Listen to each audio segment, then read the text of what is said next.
What's going on, everybody? And see, you're not starting this podcast off right, sir. Calm down. Calm down.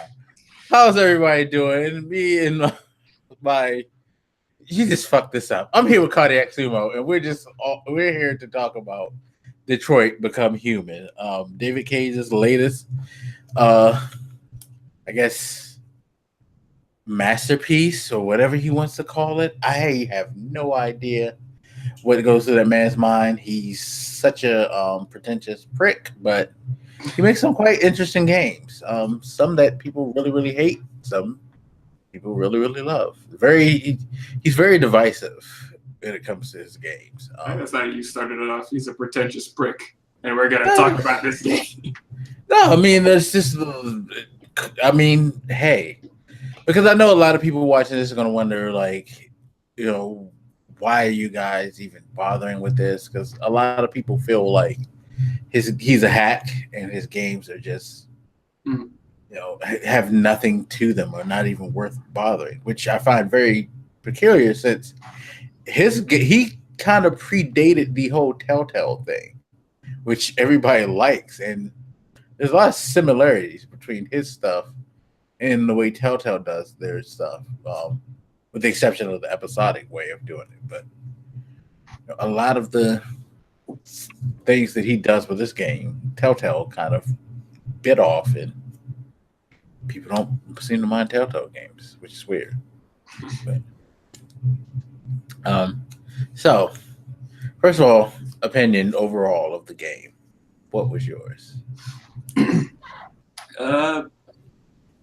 It was the gameplay is unusual. I guess it's not like your typical run around and punch stuff. It's not like a shooter. It's more focused on the storytelling. So it was an interesting thing to play physically, but overall, I was very positive. I really liked the game. I found myself devoting many hours to it, mostly because I was devoting many hours to getting things quote unquote right. I did not regret the purchase. I didn't. No point did I think, man, this was a waste of money. Not at all. I dug it. Yeah, I'm pretty much the same. Although I haven't gone back yet to right the wrongs that I made, because I didn't want to have that clouded by my opinion when I did this, clouded by the stuff that I went back and changed. Because this game is very, very unique in the way that you can play this in so many different ways and never come out with the same scenario. Like most games that are like this, for the most part, a Telltale game kind of has a finite amount of paths that you can go down, where this game seems to be even different than its earlier games. And out of the two of us, I'm the only one who's ever played another one. Have you even touched Heavy Rain yet? Not yet. You have? No, not yet. It's on the list because you mentioned it, but I haven't gotten to it yet. But yeah, so Heavy Rain, while it had multiple endings, it still didn't seem as diverse as this. And I guess that's probably because you actually were told how many endings Heavy Rain was, whereas this game, they said they don't even know themselves actually what's the total amount of endings. They just said they wrote a lot of them, and it could be it's close to 100 because they got so lost in coming up with different scenarios. So this already, it's just crazy how unique your story can be. You could have some similar things, but most of your stuff ends up being very unique. I know my ending was much different from yours. It's probably a more sadder ending. Yes. I do remember as we were both kind of playing, when we were around the same points in the game, I kept asking you, how yours is going. And I didn't feel like it was going to be too much of a spoiler thing because, one, we were around the same place, but two, I realized at some point that we were just not getting the same results in some cases. So Like I think you mentioned at one point early on that Connor for you died or something, and I was like, he could die. Oh, wait, this is a Spoilercast, so say what you want to say. Yeah. But yeah, no, it's like my Connor died at a different point than your Connor. Like your Connor actually survived. I survived the whole time. The whole time. Yeah. Yeah, you got lucky because and honestly, the way I get to that, it's just a really fucked up way my Connor died. It was not even a choice I made. It was just me being stupid, not paying attention to what was going on in the game. I certainly, I do appreciate that aspect of it too, where it's not like you just, click A or B, make your decision or whatever. There's also this real-time sort of aspect to it, where if you don't make a decision fast enough, like real life, a decision is going to be made for you. So I do remember at one point I think similar to you, I was like looking at my phone and somebody got shot or something. I was like, whoa, no, that doesn't count. Do over. Hold the fuck on. I didn't know that was going to happen. Yeah, no, it does kind of progress, even if it doesn't seem like it's progressing. Something does happen. Time does weigh on your results. You can learn like I noticed in the first mission, which was the negotiation, which was in the demo. Did you notice that time definitely did affect how people reacted to you? And what's rushing to make my decision, so I didn't wait too long. Yeah, no, like I remember when I played in a demo, if you continue to do more investigations and take your time, more people would get shot by the android, and they would get increasingly more angry with you, the cops, and their attitudes would get even more hostile towards you for being there and things like that. Yeah, you're right. I think the first time I investigated everything and somebody got shot, but then the second time, because I knew where everything was, I was able to move through a lot quicker. And I don't think I saw that shot that you referred to. Yeah, so yeah, I didn't think about it, but yeah, I guess that did actually play a factor. Yeah, it's like how much time you take to get to him and talk him down seems to weigh on his attitude as well. It's really interesting. Like there's stuff going on even when you don't know it's going on, which I found pretty cool. So I mean, there's plenty of games where choice is a factor of some kind, but not as. I can't think of any really as much as this. Yeah, it was more weighted than anything I've played because playing through Telltale games, there's a certain point where you kind of get where you're gonna break off, to be honest, and why you're gonna break off. So it's like, yeah, there's some choice. There's some, kind of depth to them, but Telltale is pretty much A to B storytelling for the most part. It's like curves. This was all over the fucking place. Or if you play the Mass Effect series, there are some choices that have some other little effects in the world, but for the most part, they don't really affect anything major, and there's not that many possibilities. Yeah, no. So that I definitely did appreciate that in this game. So, all right. Now we have our opinions out. We need to go through our stories. This is going to be interesting. Again, this thing didn't go the same way. It was very, very weird. And to be honest, there are set pieces in the story, but that shit can just go all over the place within the set piece, which again is one of the things fascinating. Like we just discussed the first mission, which was the negotiation. Your first time, my first time through, both times actually. No, yeah, both times. In the demo and the full version of the game, I pretty much got through. I negotiated and got the girl released, and then they blew the android the hell away. Although there was the only slight difference was I actually saved that cop that was bleeding to death. I didn't know you could do that. Yeah, actually, if you walk towards him, they give you the option to try to put a tourniquet, and then he tells you don't touch him, and then you can be like, okay, don't touch him or continue. And I decided the second time around, you know what? I'm gonna see what the fuck happens if I actually help this cop. And you just like get the option to kind of tell him in stern ways, like, you're not gonna kill me while I help somebody. You know, and then I put the tourniquet on the cop, and then I walked away and I saved him. But that did kind of make the negotiations with him a little bit tougher, because I guess that kind of annoyed him, because he was like, you know, yeah, you're right in a way, but fuck you, you're not listening to me. So I put him in a more agitated state. So, I mean, perfect example of differences. I assumed that dude was dead, so I didn't even try to help him.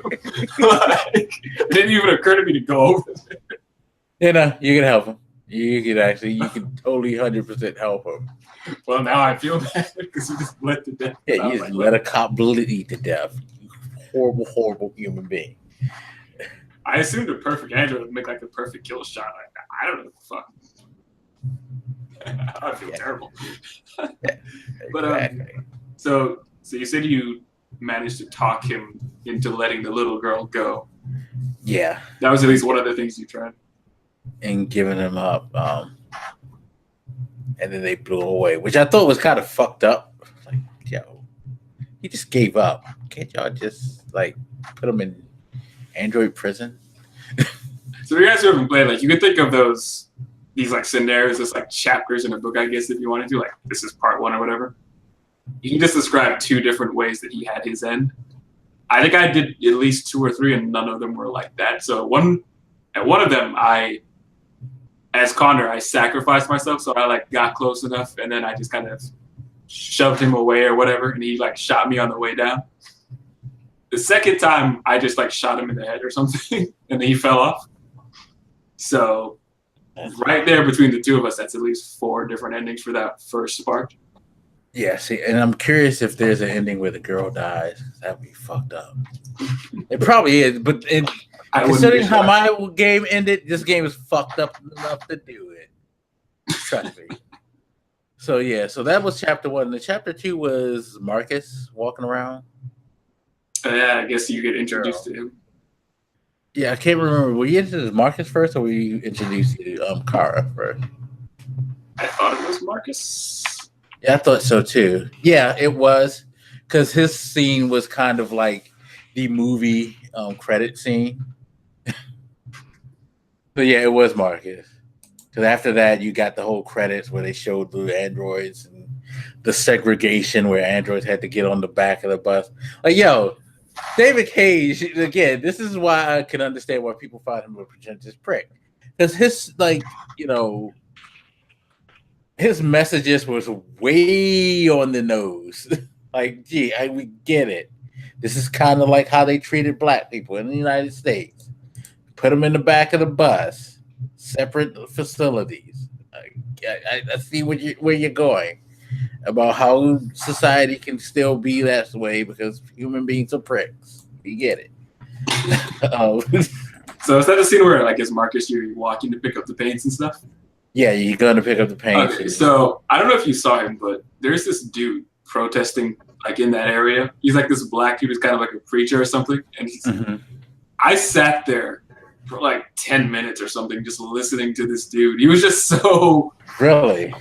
Like, because he goes on for like quite a while before he repeats. If you just like stand there and listen to him, like, it's all like fresh until like at one point I think it cycles around again, but he just goes on and on. He's like a really eloquent psychopath, I guess. So this dude essentially, like, in this world, because there's, you know, many androids who are essentially taking up people's jobs for the most part, there's a lot of economic turmoil. So there's lots of people who hate androids because they're taking work and people can't, you know, feed themselves and their children and stuff. So the dude I'm referring to is essentially, from a more religious standpoint, protesting against the existence of androids. And he just does it in such a passionate, powerful, hate-filled way that I find myself just standing there, part of the crowd, and listening to him the whole time. So even just like little things in the world that you don't really interact with per se, some of them are just like interesting to look at and watch. Dude was an asshole, but he caught my attention the whole time. So. It's funny because I didn't really listen to him. I didn't listen to the musician for a while. which I found weird. I was like, okay, this dude is trying to make his money. All right. He was being a dick to robots too. Didn't his sign say something like, pay for music with soul or whatever? It's like, yeah, I know. Everybody was just like extra hostile to the robots in this game. It's kind of funny because I guess that's how you would treat a slave. Huh? So when I say the robots are taking people's jobs, I mean like all of them. Like there's these magazines you will find throughout the world, and if you read them, they're actual interesting reads. Like they'll be like, this robot musician made like this hit single or something and made a bunch of music or a bunch of money or whatever. Or this. Yeah, didn't they get nominated? One of them get nominated for like like an Emmy or Grammy or whatever awards. There's a lot of. I saw one where it was like they were playing baseball or whatever, and there was like a debate in the magazine about is it fair for androids to be playing sports, and are they making it too exciting or too easy? Blah blah. It was a lot of in-depth articles that made you feel like the world was really a world that was going through this transition of having androids around. Yeah, the funniest one to me was like the whole World War III thing and how they were employing androids for this. They was like, yeah, no, this is fucking Terminator. What are y'all doing?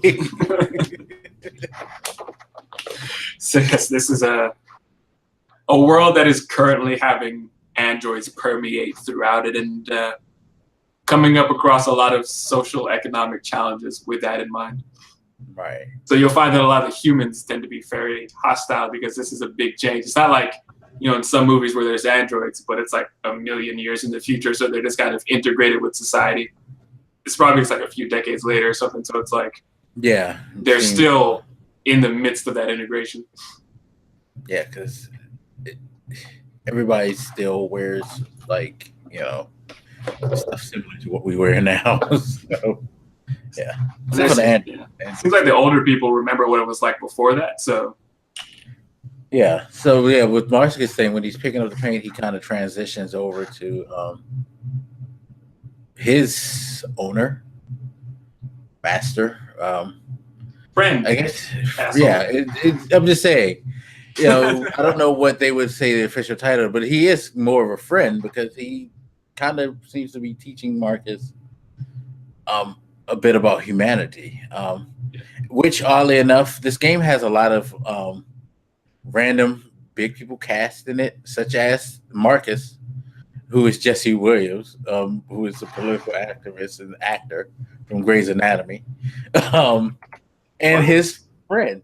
You didn't know that? Now that holy shit, it looks. How did I not see that? Yeah, that's Jesse Williams. Huh. Yeah, I thought he looked familiar, but I was like, whatever. He must just be some generic face.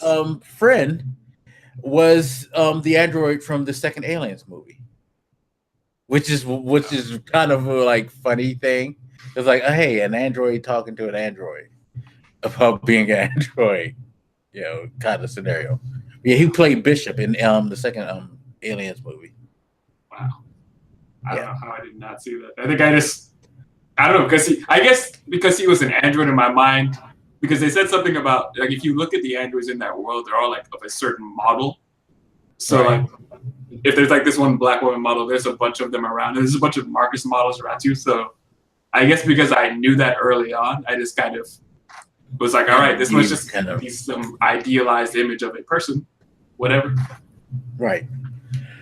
Yeah, that's Jesse. He did that role, and he was really good for that. It was cool. Yes, I like what he did with that. But you got this guy teaching him, things, and the painting scene was weird. This is one of those things where you can get a really weird break because for my painting, I did something that was kind of like angry.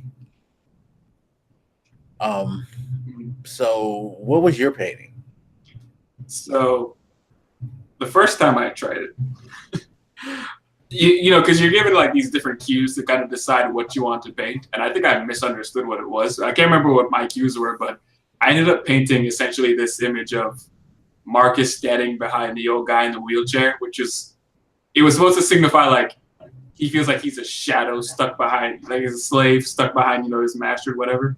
It was like really dark. And I thought I was about to draw something like friendly and about unity. So I was like, that isn't what I meant. So I went back and I think I just painted like a self-portrait or something like that.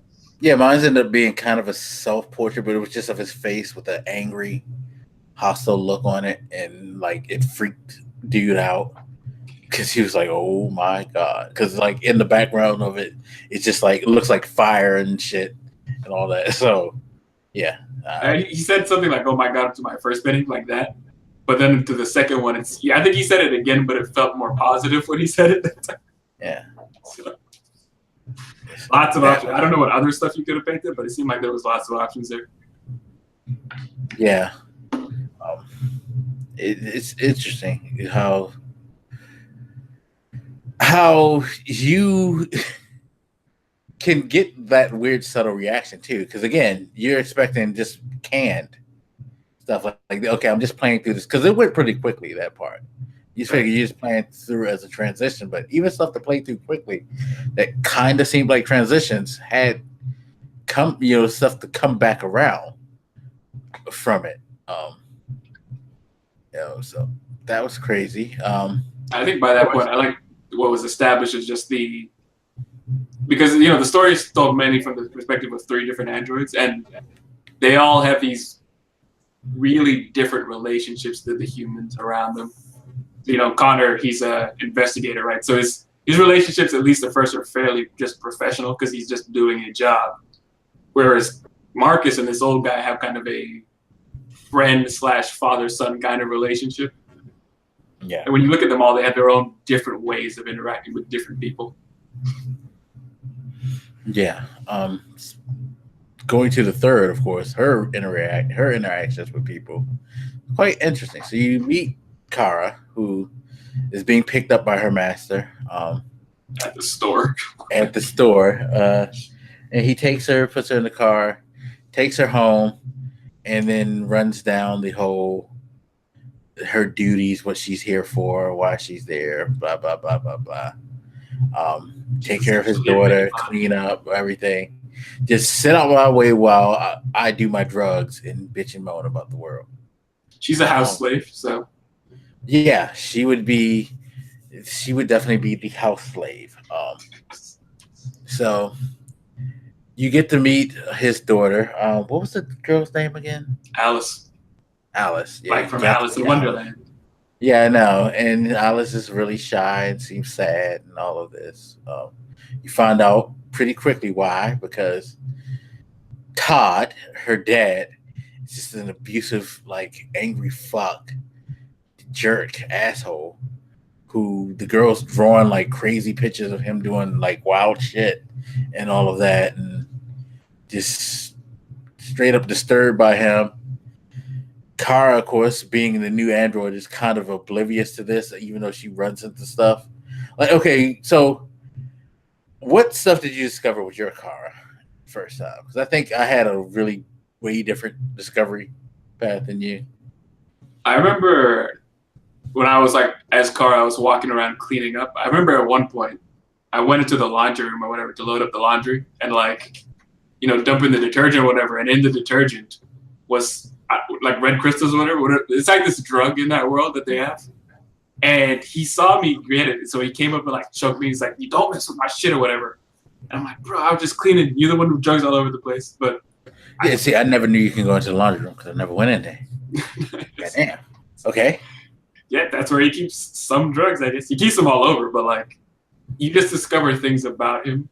I remember cleaning up his room. I saw this little magazine that had like a little girl bot or whatever in it, which I misunderstood what that was supposed to mean. Yeah. Found his gun. I don't know if you managed to find his gun, but yeah, I found the gun. You get to use that if you find it. I don't know what happens if you don't. I'm sure life is a lot harder. I got to try and befriend Alice early on. I don't think I fucked up a little bit at first. Yeah, I did too. But eventually she trusted me enough and like showed me her pictures of like what happened. Because if it wasn't clear, like this guy isn't just buying Kara for the first time. He went and got her repaired. Like he already owned her. but something happened to her that you don't know about, and it fucked up her memory. So like you don't really know what's going on. But if you befriend the daughter enough, like she'll kind of tell you what happened. Yeah, I didn't get to where she told me stuff. I just saw the drawings on the wall. Oh, I didn't see anything on the wall. Yeah, I noticed like when I was walking around when she was being quiet, she had like little drawings on the wall that were kind of weird. So I missed that. Like what she did was she gave me a little key to this music box. Yeah, she gave me that eventually too. Okay, yeah. If you open it, it has drawings in it that tell you. I guess I didn't pay enough attention to her room. Yeah, I was being nosy as shit with her. I was like, "What's going on? Why are you so fucking sad, child?" But you get through that part, and I think it transitioned before you get to part. But just to finish out the whole Todd saga, because fuck Todd, we need to get Todd out of this. Eventually, you get to a point where Todd is in his drug state. He's going off, and he chases Alice upstairs and proceeds to start beating on her. Yep. And he tells you to stand right there and don't move.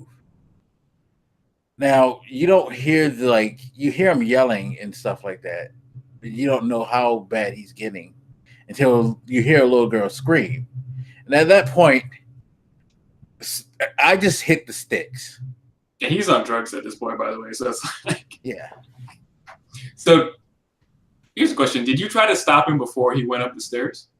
No. I've tried it, and I couldn't find a way to do it. Like every time I tried it, he beat me down.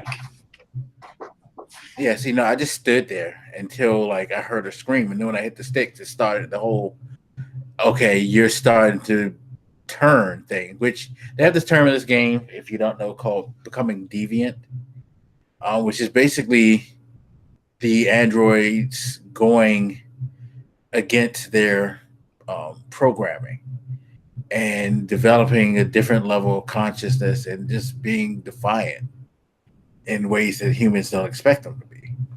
So when I hit the stick, it automatically started the whole process where what you do is you get this screen that comes up and it starts kind of like a quick time event where you have to do certain button presses and, things with the stick to break into your deviant state. And like once I broke into my deviant state, I hit the stairs. I didn't even go to the room first. I actually went for the gun first. Yeah. I was like, I'm gonna shoot this motherfucker. And we got into a little bit of tussle. He got a couple hits on me because I was like, whoa, I didn't expect him to fight back like that with a gun in my hand. But okay, you want it, bring it. And then eventually I shot the shit out of him. And me and Alice ran out the house to go jump on a bus. So this is one of the things I didn't like about the controls, actually. Like there's times where you like shake the controller in a direction. And if you're not used to his games, you won't know. And even me being used to them, I kind of forgot that's what it indicated. Right. But there's also times where you like move the sticks in a direction. Right. And in my mind, they are visually different, but I kept fucking up which one they were because there were times where I thought I was supposed to shake it, but you were supposed to use the sticks, and I would like get rocked for what I thought was no reason. But that's one thing I didn't love about it. I do like the fact that you use the motion of the controller. There were times where I was like, man, I can kind of get into this, but like the mix between them was something I didn't like. Yeah, no, because it would throw you off because they are sort of similar icons too. So eventually, I found myself just like doing both. It wasn't the most optimal thing. Yeah, we got away. Todd's dead. Fuck Todd. But yeah, just I do believe you probably could have just stayed there and let it happen. I was wondering that, like, what would happen if you would have stayed and let him but I think just beat the shit out of him. I bring it up because I find it emotionally interesting because, for a lot of these things, like, you don't have to do this stuff, I don't think, but, like you said, you just move the sticks immediately. I stood there for, like, a few seconds because I was kind of curious about what would happen. But I could not really bring myself to just ignore a screaming child. So, like... Exactly. I was emotionally... Even though I was, like, intellectually curious about what might happen, I was, like, emotionally compelled to do something. So I don't really know what would happen if you stood still because I found it too distasteful to do that. Yeah, and that's the weird thing is that this game actually does play on your emotions. Again, we know how people feel about David Cage, and I've heard some people say that they groaned and all of that and hated that stuff. But I guess I'm not dejected about this guy in the place. I haven't gotten that weird, callous to him that's formed over everything that has to involve with him. Because, yeah, hearing a little child scream should cause a reaction. You shouldn't groan and be like, "Oh, he's trying to play on my emotions." No. Well, yeah, he is, but you're just gonna be a dick about it because you don't like the guy. I don't know. I couldn't sit there. I'm sorry. I just couldn't sit there. I think one of the things I forgot to check there was like when you make these decisions at the end of each chapter, you can look at like the world statistics to see what decisions other people made. I guess I should have tried to see if other people would have not helped her. I looked, and and at least at the point where I was playing, it was a higher percentage of people helping. Of course, it was a pretty high, but I was sitting there wondering some shit like it may have been somewhere between 20 to 30% that didn't. I was like, I wonder what these 20 to 30% people were thinking when they just sat there. They were just following orders. Yeah, basically. Like, what the fuck is wrong with you? That wasn't the first time I felt that too. Like, I'm curious to see what happens, but it's too. There's just certain emotional triggers that I found very difficult to ignore. Yeah, no, it does tend to play on your morality, definitely. But Cars Escape, now you go back to, was it Mark? I forget where, but we are not going to do this in sequence. I just refuse. I'm just going to go off recall because it's been a while since I played the whole thing. And honestly, it jumps. That's the one thing it does. It jumps. So, it jumps between the three perspectives. Yeah, because I guess in the round of next perspectives, you kind of get a little bit more on Connor. You find out he's investigating. He's helping this former detective he's not a former detective. He's a current detective. He should be a former detective. His alcoholism and shit like that. Like, good Lord, sir. He just likes a drink now and then. But... Well, yeah, like now, then.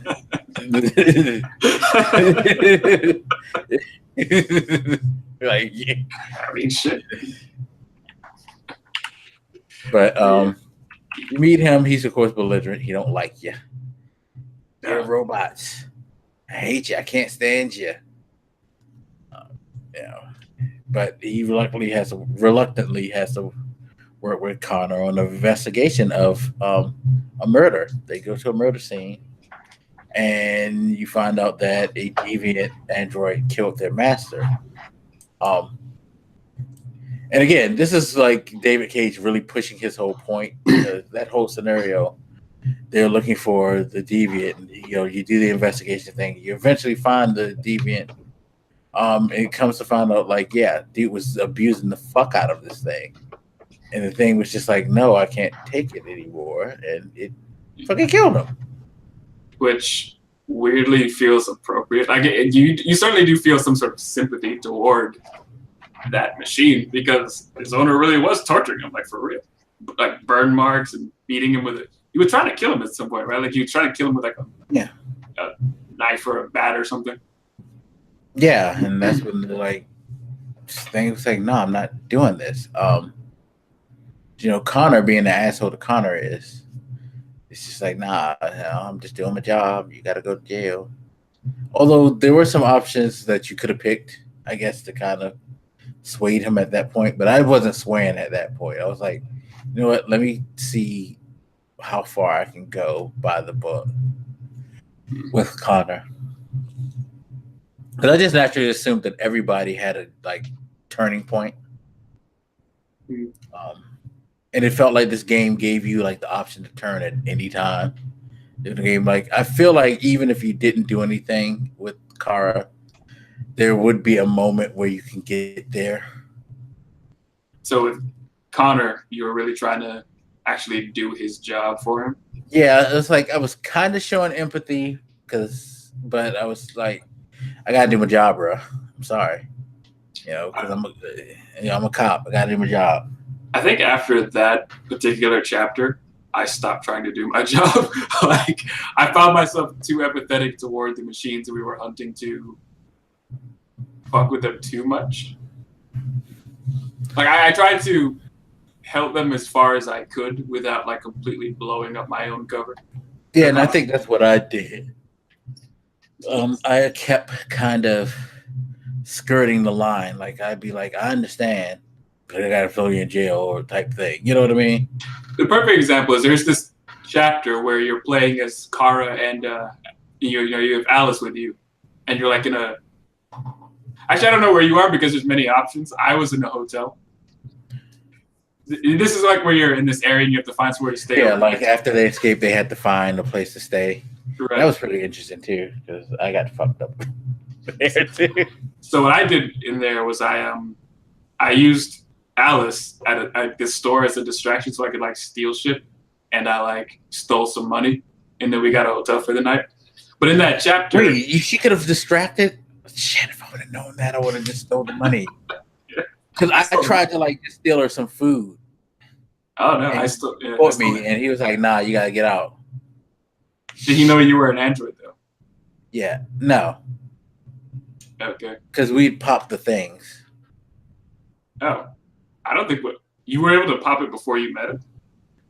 Did I? No, I didn't pop it before. I thought I popped it before. I can't remember. No, it had to have been after. In fact, because she did it while I was staying where I was staying. So no. He must have knew we were Android or. I think that's part of it because like the first time I tried it, the store clerk knew that I was an android, so he was like a dick to me. But the second time I tried it, I stole some clothes from the laundromat, which Alice wasn't happy about. But I stole the clothes and like wore a hat, so he couldn't tell that I was an android. So he was much more. I didn't take those clothes because Alice was like, "Don't," and I was like, "Okay." I was letting that dumbass freeze to death. So he took the clothes, and because she was wearing the hat, he couldn't tell that Kara was an android. So he was much less on guard. Like he was just nice. Like he wasn't an asshole. So I think it made. I should have took the clothes instead of appease this little scared child. God damn it! This is why I don't have children because you make bad decisions, motherfucker. But yeah, exactly. Yes, in this chapter, when we woke up in the morning, I think Mike ended up, staying in like a shitty old rundown house, and I was in a cool hotel because I'm the smart one. There is. This wasn't that bad, by the way. Actually, I don't even know if this happened for you, but for me, Connor came and was like hunting Kara in the same chapter. Did that happen for you? Yeah. All right, so like there's the part where you can control both, and I intentionally made it so Connor could not catch them. So I picked my side fairly early on. Well, yeah, no, because that's kind of how mine broke down. Because I stayed in the house. Now, what's interesting about the house is you meet another android, a deviant, who's batshit insane, and you kind of like Alice is kind of scared of him, and you are too, because he's just all over the place. Because he's just all in his emotions. Like he'll ask you if you like something, and if you don't respond quick, he'll be like, "Tell me you like it," and shit like that. And like at one point, like after we stayed the night and I cut my hair and all that, I wake up and Alice is up and he's trying to feed her like a rat that he caught because he's like, the little girl has to eat. Please eat something. Like we're just like, no, it's fine. We appreciate it. I try to nicely let him know I appreciate it, but she's not comfortable with eating this. Blah blah blah. But as we're talking, then Connor shows up. And you can hear the police outside, and he does us a solid. He actually distracts Connor and them so we can get the fuck out of the house. And then that starts the chase sequence with us. Is that the chase sequence with the highway? I remember like they have to try and catch a bus or something before Connor catches them. Yeah. Right. Does he? Radically But no, I different. don't think we had to do a bus. Which was the high? Was there? Did you have to do a chase scene where she was running across the highway? Like with cars and shit? Yeah. Nope. Okay. Then clearly, this is way different because I had to run across a goddamn highway. So like, when Connor came to that area and we were in the hotel or whatever, Kara noticed them and they like snuck her out somehow, and they were like trying to sneak around all these police people and shit. So we were like sneaking on sidewalks until we finally got to a point where we could like hop on a bus while Connor is like running down for us. But it sounds like you went through something completely different. He chased us and we had to beat it across the highway. I got hit a couple of times. Okay. Trying to stop the girl, like making sure the girl don't get hit. Yeah, we like hopped the fence and crossed the highway and shit. All dangerous. Oh shit! Yeah. Okay. I didn't experience anything like that. Sorry. Okay. Yeah. Clearly, we had two completely different chases. Yeah. No. Clearly, I chose the poor choice. God damn it! I should have stole the clothes, and Alice would have had to got over that shit. Because I went through some shit to get away from that motherfucker. Oh my god. But yeah, I guess my point in all that was that I had chosen my side. But yes, I think we both had a chase of some kind, but I guess mine was different because he didn't really know where we were. No, like he snuck around. Like he knew kind of at the end, but by then it was too late. So yeah, totally different. Yeah, see, because when he came up, that's when the guy said, "I'll help you escape," and they'll distract him. And then I control Connor. Of course, I'm walking around the house with Connor, and then dude comes said something to Connor. Him and Connor start having a conversation. I'm asking questions like, "So anybody here? You know, blah blah blah blah blah." And then eventually Connor kind of noticed like dude's hiding us, and we just sprint. I mean, Connor noticed dude's hiding us, and we just bailed on that shit, and like, yeah, I almost died. yeah. You certainly had it way harder. Like mine was more like stealth because I had to like hide behind like posts and shit so the police didn't see me while I was getting close enough to get on the bus. So yeah, yours sounds like way more high action than mine went. Yeah, nah, damn. So yeah, see, just another example of how all over the place this game could be with the choices that you make. But yeah, we got away and moved on. I'm glad he found you though, because like I thought maybe I fucked up by like, because the original choice when you first get to that area is, are you gonna try and stay in a nice hotel where it's like less, it's more open and people can see you, or you're gonna like be in the house where nobody can really see you? There's like pros and cons to all the choices, and I was like, maybe I'm being too much of a greedy by staying in the nice hotel. Huh? You inspect the car? There was a car? Yeah, there's a third option. You could have slept in the car. I didn't even know there was a car. Yeah, I was just walking all over the world trying to see what was the options. Yeah, there was a place where because that's where you needed the wire cutters so you can cut into the house or to where the car was. So originally, I was going to steal the wire cutters from the store. You didn't have to. Oh, well, shit. If you kept exploring, you found some laying around because the car is like in a junkyard or something like that. So many options. Yeah, so I found it after I got caught trying to steal her food and had to put the wire cutters back because I had successfully stole the wire cutters. But then I was like, she's probably hungry, so let me get her some food. And like, yeah, I fucked that up. We should hop off that. I have it up and now. So I guess the next thing is around, we're hopping back to Marcus. Yes.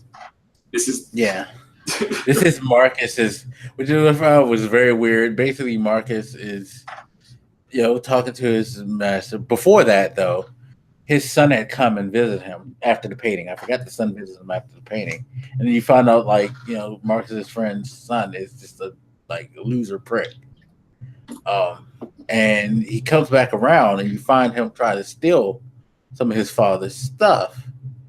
And they get into an argument, and Marcus is trying to intervene and all that. He gets really, really mad at Marcus, and he comes at Marcus, and I immediately chose the path to like go deviant and fucking fight this fool, and I ended up murdering him. I think you did too, didn't you? Yes, but the first time I didn't.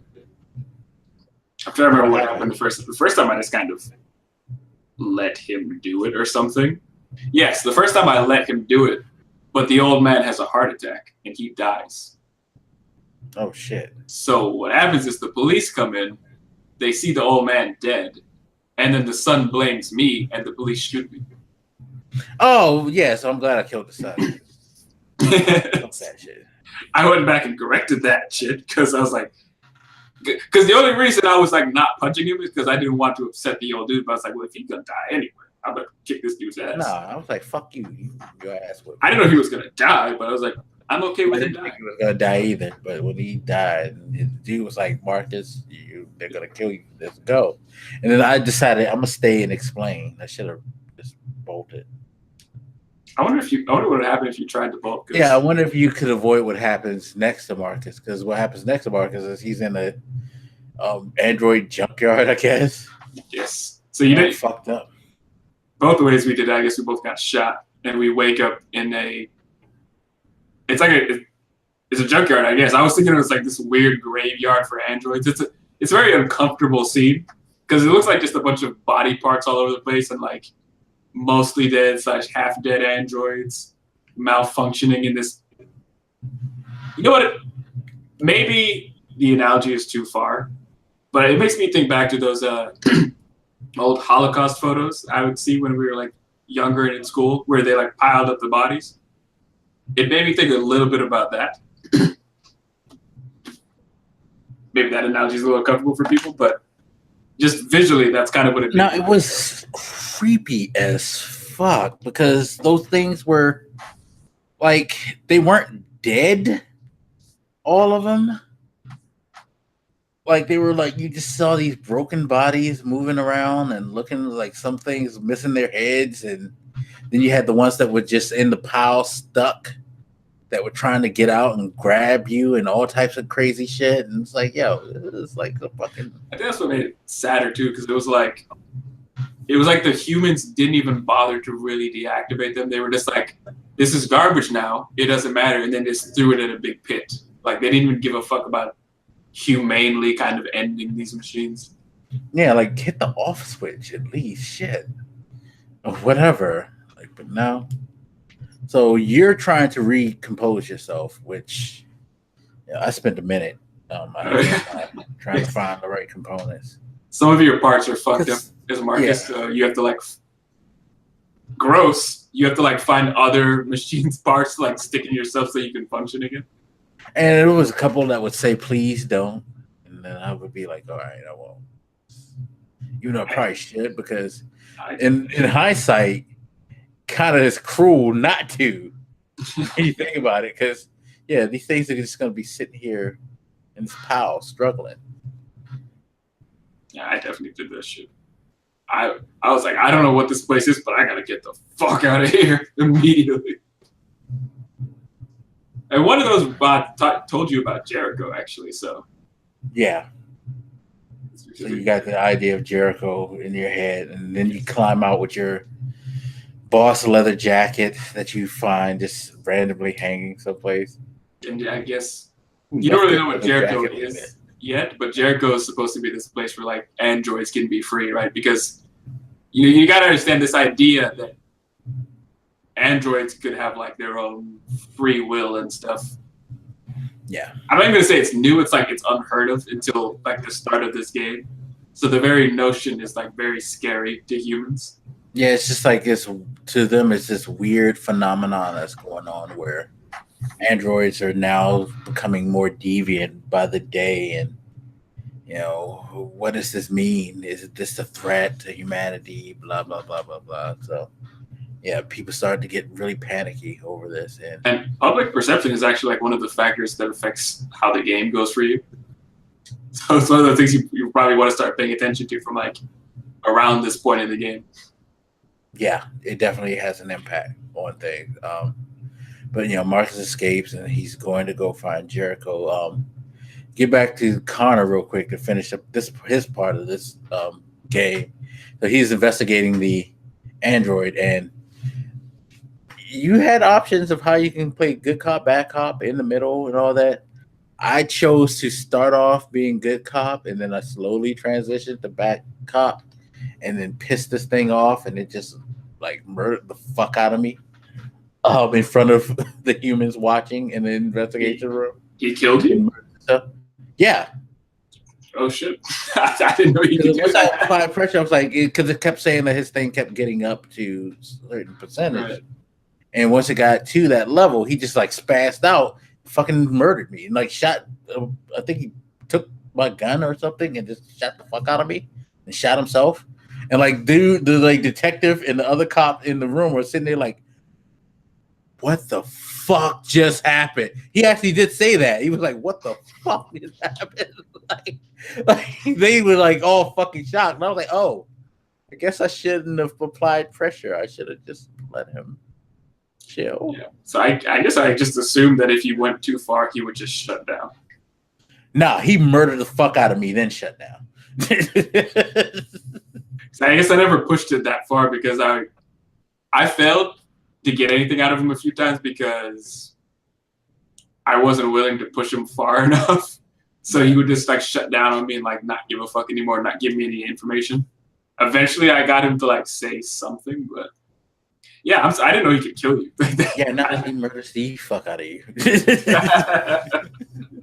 And that's where I felt like, I think I sent a tweet that day, you might have saw it, when I was like, I'm enjoying Detroit, but I feel like I just did something that may have like a huge impact on the game, and I'm not liking it, but I'm going to keep going anyway because I want to play through the first time. My whole thing about my first play was I wanted to kind of play through it, just blind, just do a blind run.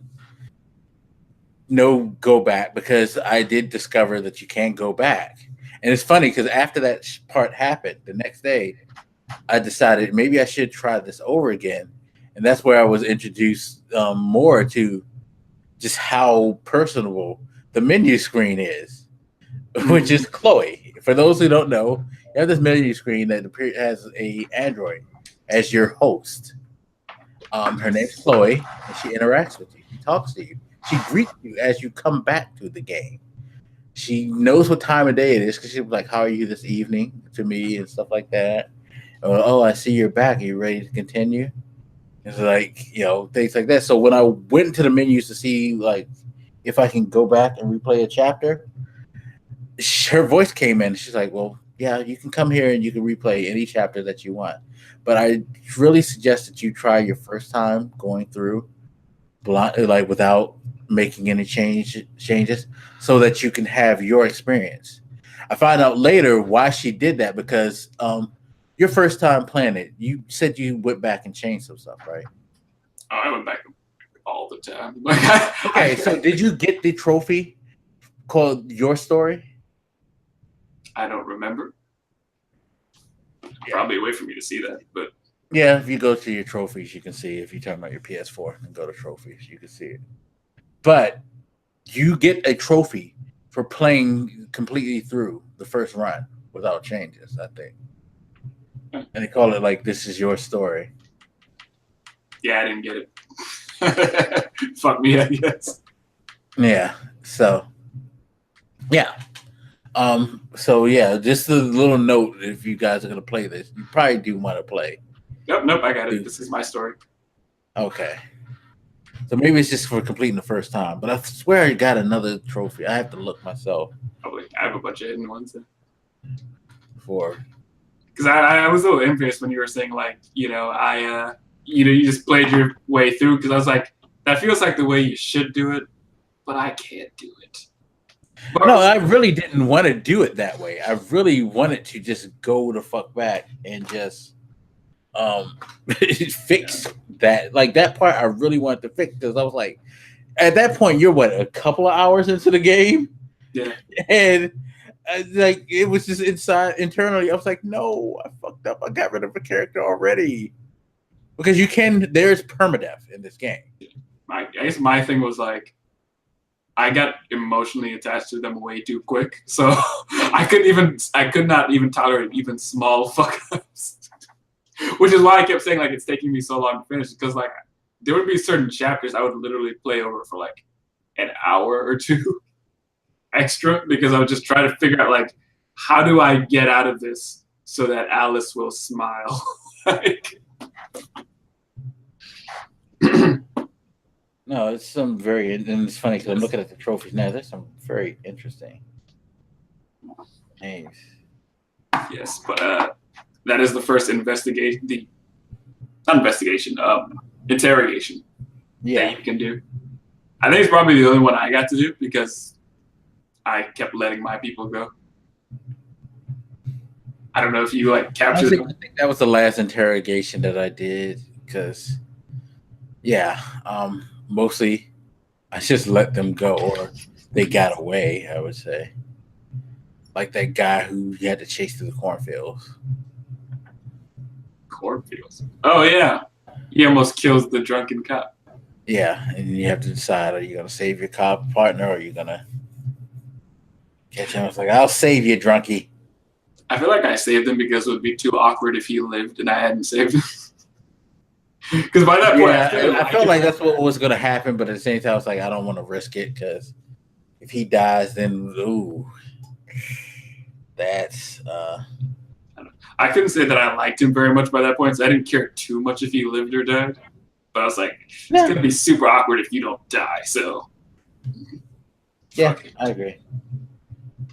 agree, but from there, you get onto Jericho for the first time, I think. Yeah, you go to Jericho, you finally find what this place is all about, and it's just a bunch of deviant androids. It's a shithole. Oh my god. Yeah, it is an extreme shithole. God, but it's run by this like weird, like Matrix-like lady. This man steals from a lot of movies. But yeah, it is kind of weird how it is like she's the Oracle type character. And you meet this freaked out robot who's telling you like what your path is and all this stuff like that. And you meet these other robots. You of course meet the like doubtful militant chick who is a former stripper. By the way, some of these jobs some of these androids had are quite interesting. Yeah. So one of them, that one dude at Jericho that's like a blonde dude? Yeah. That was the first time I realized that there was like copies of the same model. Because when you sent out that tweet that said like you made a decision that, might fuck you up in the long run, when I saw him, I thought he was the dude from the first chapter. And I was like, oh no, he remembers me shooting him in the face. Yeah, no. Because it's funny, he's also the crazy guy. So it's another model.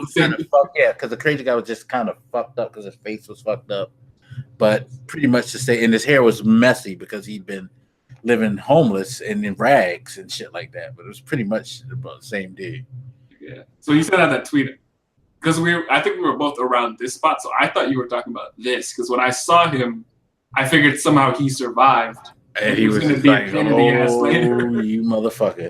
I just had to point that out. But yeah, you get there, Jericho's this shithole of like a dozen or so robots, I guess, who are free in the sense that they're on this shitty old boat that nobody knows about in the dark, hiding. So free in the most fucked up sense possible. Yeah, because you find out like a lot of them are kind of dying. They need parts. Yes. So you kind of agree to go with them to try to steal parts from this warehouse. And this is when Marcus starts to take the turn. And Marcus, to be fair, is kind of the main protagonist because he takes the biggest turn in his arc where he then becomes like the symbol of resistance and shit like that. He's like I don't call it what you want. Depending on how you play it, I guess. He could be your MLK. He could be your Nelson Mandela. He could be your Malcolm X, from what I've heard in some scenarios. Nice. He could be your Huey Newton, anything. He could be the most radical to the most peaceful. Did you play radical? I pretty much kept it peaceful. I did too, I but freed a lot of fucking androids though. it was really hard to do that. I was just basically Jesus crossing all the androids I come across. But I mean, like, I think what you're referring to is that at some point, and I don't know if it's fully explained, but Marcus develops the ability to like awaken other androids by touching them. Like he'll touch them, and then they'll like their consciousness will like snap on like the light bulb, and then they're just suddenly kind of awake. And it was like it's just so funny because he would just literally touch, "You're free now," and okay, cool. You touched me, I'm free. Awesome. And even their body language was perfect because they'd like look around like they just woke up for the first time. They go from like just these still figures to being, you know, you're free now, and then they're like, what the fuck? I'm a person. I have feelings and shit now. Oh my god. Yeah, it's crazy. It's like he literally gives all androids a soul or something. I guess like he has that ability. I don't know. It was crazy. I swear, I think I got even a trophy for that too. Well, no, it wasn't a trophy. I think it was a goal that you could meet in one of the missions, like the mission where you're doing the whole set up to fuck up the stores. Sure. I think it was a like counter that they kept so you could see how many you freed and how far on the like side of their opinion of like, are they a radical group or are they no, it wasn't that. It was the march thing when he did the march down the first march down the street. Oh yeah, I tried to. And you were marking everything and all that. Yeah, it was. At one point, he was able to like awaken people from a distance. I'm like, how is he getting? Yeah, no, he was again. He did the Jesus cross because he was just walking down the street. It's like, am I God?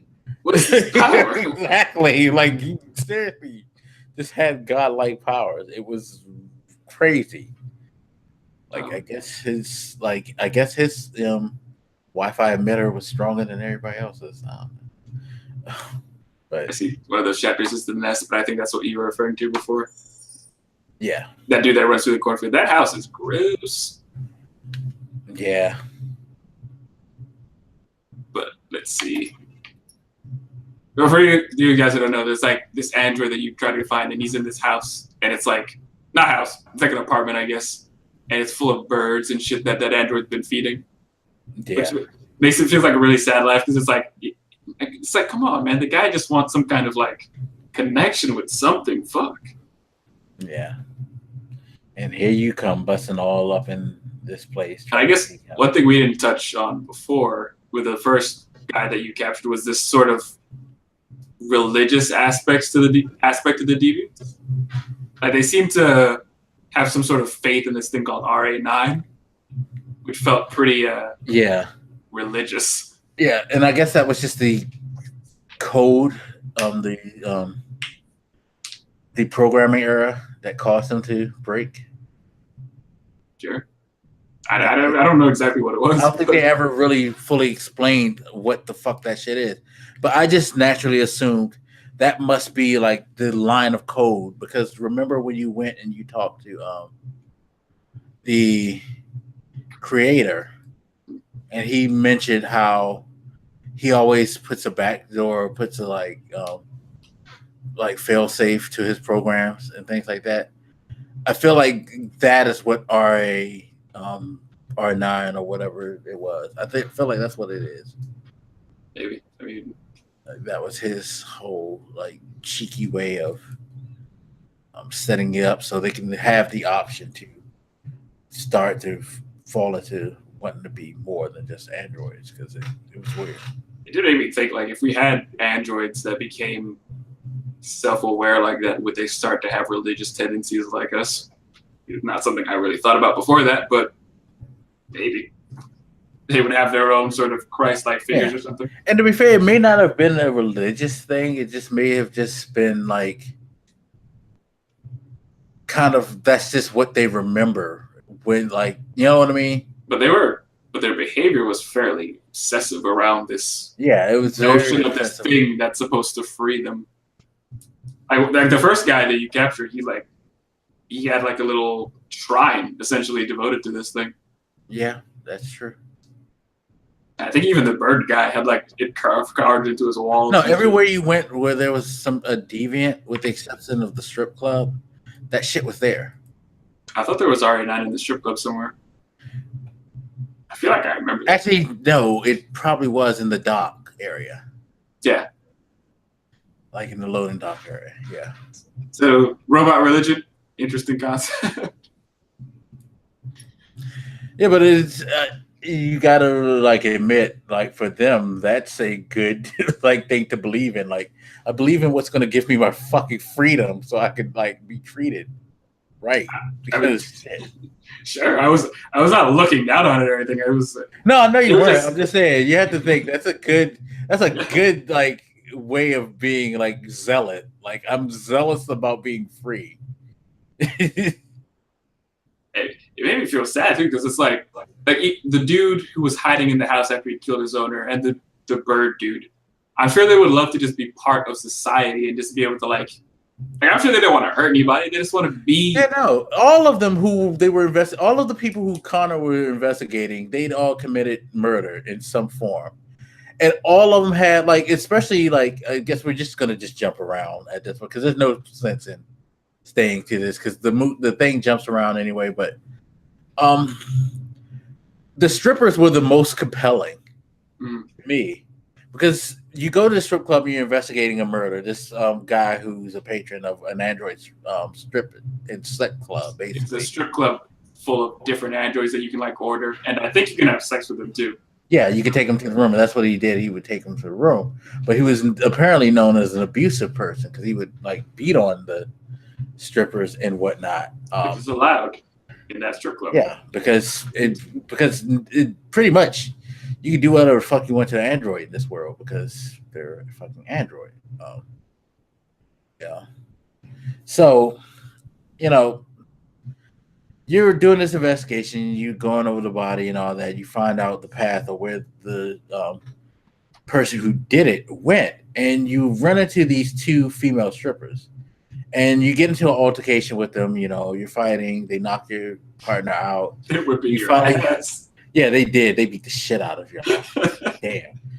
Like they were not playing around. They were trying to get away. But you get them cornered with your gun, and you see them in and you're pointing your gun at these 2 female strippers, and they're running down the whole like, yeah, I just didn't want to like deal with this anymore. He just kept, you know, abusing me and things like that, and we just wanted to get away. And then you see them grab heads. They're like, whoa, these androids in love. And that's what made me say, I'm not going to shoot these people. They can go. Like, fuck, it's like they're just trying to, like, experience love. Like, that shit hit me hardest probably out of everything up to that point in that game. Because it was like, yo, they just want to be... putting myself in, like, the other... Because at first you're searching for one of them because you don't really know there's 2 yet. Right. And I put myself in the shoes of the other one, I guess. I was like, man, to think... You know, you have this woman that you love, and there's just this dude coming and like essentially raping her and like going to beat her to death, and there's like nothing you can do about it. Like that's a fucked up position to be in. Yeah, and again, very on the nose, kind of like the slavery thing. It's funny because I could compare this to Django in certain ways, but I'm not gonna do the Yes and Big Daddy thing. Yeah, it was it hit me too because I was looking down like. What's his name? The cop. By the way, you know he's been in a lot of stuff too, right? Yeah, I recognize him from something, but he's been in like shit ton of movies. But he's the one who said it too, because you know he has his own emotional reaction to it, and he's just like he's just kind of because he still doesn't like really like androids at this point, but he's looking at them as like they just wanted to be together, like it wasn't a crazy thing for them to just want to be with each other. I don't know if your version of him had that reaction, but that was the reaction my cop guy had when he saw that. Yeah, no, I think I kind of tried to go the by the book thing because I wasn't trying to kill him, but I was like, I gotta, and they were just like, please, and this like, again, I'm a softie because anybody in pain that goes, please, I just. Yeah, just go. Just go. I mean, I wanted to shoot them because they beat my ass, but yeah, like immediately after the fight, you kind of like, you fucking son of a bitches. How dare you beat the shit out of me like this? Because even if you were doing everything just about right, even if you weren't fucking up, they still were fucking you up. Tag team. It wasn't a situation where I was just fumbling clumsy with the controller. Sure, I missed a couple of things, but no. Like, no matter what, like, you basically weren't controlling to control the fight. You're just trying to fucking survive. And remember, your partner in this tag team match is an old human, right? So yeah, like, he's drunk as shit. So he gets the shit beat out of him real quick, and then it's pretty much 2-on-1. By the way, was this one before? Yeah, this was like, especially right after the fact that you have the scenario with your partner where you're going to pick him up to go on this lead for the strip club, and he's drunk as fuck in the house, looking like he's trying to commit suicide. So he wasn't no help at all. No, to be quite honest, he was not even sober. So. Yeah, he was all fucked up mentally and like physically. Yeah, no, he was. Shit, he only perked up because you were going to a strip club. That's the only reason he was alert. So one thing that almost made me start over immediately was I walked in and I looked at like this bot because you can interact with stuff, and I looked at like this man bot in the display, and the dude goes like, "Connor, what are you doing?" And I was like, "No, I wasn't looking. No." Is that what he thinks now? Yeah, no. I actually was looking at the girl on the pole probably when he said that. I was like, these strippers. Because, like, they're like, and they're really erotically dressed and all that. Like, it's 100. Like, what the fuck is going on in here? Like, wait, these people really be coming and paying them? Which I guess would be something that happens. Human beings like to do that. Things like, I mean, might as well. Okay. Spots are a thing to think about in society. Especially since we're starting to get introduced to them more and more for real now. Yeah.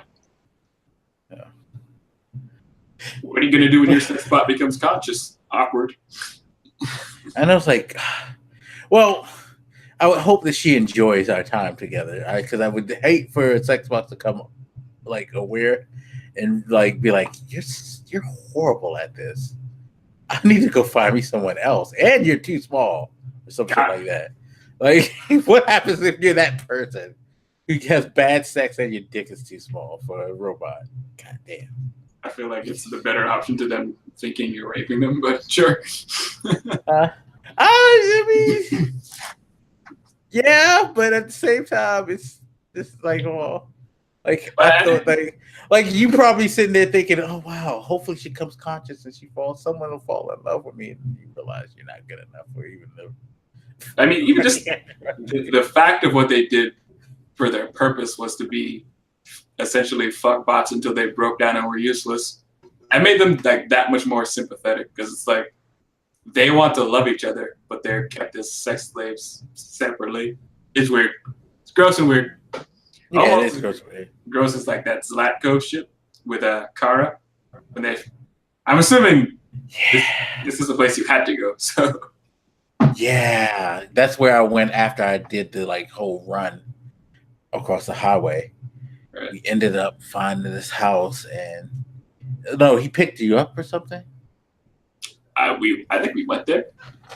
Yeah, we went there. We asked for help. That's what it was. We went there. You asked for help, and he's like, "Sure, I'll give you help and all that." And then you find out he's just like this evil, mad scientist, fucking. So he's supposedly a human that like helps out androids, and he tells you that like there is this tracker in androids, and he's gonna help you out by getting rid of it first before he like sends you to Canada or something, because apparently like the human android laws are different there. So you essentially like get hooked up to this thing, and he's gonna help you take it out. And then when you're like all locked in place, he's like, funny thing about deviants, the reason it's so hard to find them is because the trackers stop working in them. And he kind of reveals that he's an evil psycho. Yeah, who just likes to do fucked up shit with androids. So he takes you, he locks up Alice, he pretty much fucks your memory over. I couldn't stop him. I stopped him. No, I didn't. I didn't stop him from like locking me up and starting the procedure, but he walked away. And when he walked away, I couldn't stop him, so I had to remember who I was. And it's clever how I had to remember, because you will run into things that will remind you of Alice. Like you actually ran into the book Alice in Wonderland. And like different things that reminded you of her time with her that would bring stuff out and bring memories back to you. And then eventually you realize, you kind of break his programming and you go back to yourself. But the problem with that is now you're walking around in this house, this madhouse, and they realize you're gone and they're looking for you. So you're trying to find Alice and get out of the house. And so I'm going through all his crazy rooms, and you run into a room with a bear. Did you see the bear? A live bear? No, it's an android bear he had. I never saw it. Yeah, he had an android polar bear hybrid shit. And you have an option to open the cage. I didn't open it because I was like, I don't know what the fuck this shit's gonna do to me. But yeah, you see, get in this room where he has, and you saw the freaky, like misshapen androids that he had locked up. Yeah, his little art pieces. Yes, I saw those. Like the ones that were locked in the cage. That was depressing. So he's essentially like fucking up android body parts, like sticking them onto each other and like making his own weird art out of these guys. And you saw the one in the bathroom that almost squealed on you? I don't think so. Yeah, there was one, like I walked through a bathroom as I was trying to weave through the rooms to find Alice, and he was like, I'm going to tell, and all this shit. And he was just like, oh, weirded out. Yeah. He had some really freaky shit. If you went through enough of those rooms. I'm surprised that I missed the bear. Yeah, the bear was just like locked in a cage in the room. And I was like, maybe I should have let the bear loose, because maybe it would have ran and wreaked havoc on him or something. One can hope. Because eventually I got Alice. It was just about to get away. And then he caught up and I got into a fight with him and all that. And then Luther, the big black robot, he eventually turned on dude for me and rescued me during the fight. So what did he do then? Did he shoot him? Well, when you say fight, do you mean like you were actually fighting dude? Oh yeah, we got into because I was trying to get away and all that. And like a physical. Yeah, like the scenario thing. I was asking because I didn't fight him. No, because we were trying to run out. And eventually, we got out the house, and I forget how he got. I think Luther threw him outside, or like he knocked him down. And we're sitting in the yard, and he's talking, and you realize like somehow all the other androids got loose. Maybe Luther let them loose, and it's like they're just all circling him, and they're walking up, and you see the bear again. And as like you guys standing there, Luther grabs you and turns you away, and they just all basically descend on him, including the bear. And you just hear this guy screaming as he's being basically torn apart by all these androids you fuck with. Yeah, I had that, except I didn't see the bear. I guess because the bear other was bots, the first thing that got him. I let out. And I guess maybe if I wanted to see the bear, I would have had to let the bear out too. But I never saw it. Yeah, I didn't let the bear out because I was worried that it might try to do something to me, but they let the bear out anyway, and the bear fucked them up. So yeah, if you run into the bear fucks them up as well. But it fucks with you, right? Because these are two people who just want to have a life. They know they don't want anything crazy, and they thought this guy was going to help them, and he was going to turn them into freak shows or kill them or something like. Yeah, just for his own amusement, which is. Yeah. But the black guy saved the day. Yeah, the black people are heroes. I'm just saying. Yeah, I mean, what happened though? Yeah, although you can make an argument that people might not like the fact that you have a black guy saving two white women. Yeah. I mean, if it makes you feel better, he was complicit with everything else. So, although I guess not, because he didn't seem to be deviant until he saw it. No, he was, because you could tell he was changed too. Yeah, I think he was kind of fighting his programming as well. Like he didn't want to be there, but he couldn't help himself. This dude just fuck with him. I think he said something like once he saw her and Alice together and how that, was going down and kind of helped waking him up for the first time. So yeah, some people good. make people deviants through the power of love. Some people like Marcus just like rape them or whatever he did. He put the holy programming in them. Yes, put it right in them. Gross. He also was trying to put it in North. Why was her name North anyway? Like, was this like David Cage's fascination with Kanye West and his children? I found that relationship difficult to navigate because she is more like rebellious. I'm angry. So if you want to please her, you have to do like fucked up stuff. But I didn't want to do that. So she was. I didn't. I bucked her the whole entire way, and I guess because I'm Robot Jesus, she can't resist. Nope. Eventually, she was gonna be mine.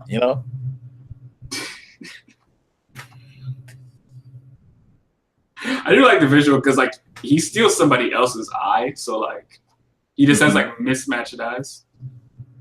Yeah, which is actually kind of like Jesse Williams because his eyes are weird too. That's the funny part. I remember thinking it's really stupid, but not visually stupid, but later when you're like breaking into this one tower thing. I don't remember what the tower was for. I guess they wanted to get some message out. Yeah, they were going to the station and they wanted to send this message, broadcast this message on the station. So he's about to broadcast with the camera and everything and say whatever he's about to say. But they remind him to like take his human face looking shit off, so he looks like a robot. So they couldn't tell who he is. But I was like, but he has mismatched colored eyes. Like none of the other androids have that. It'd be very easy to spot this motherfucker. Yeah.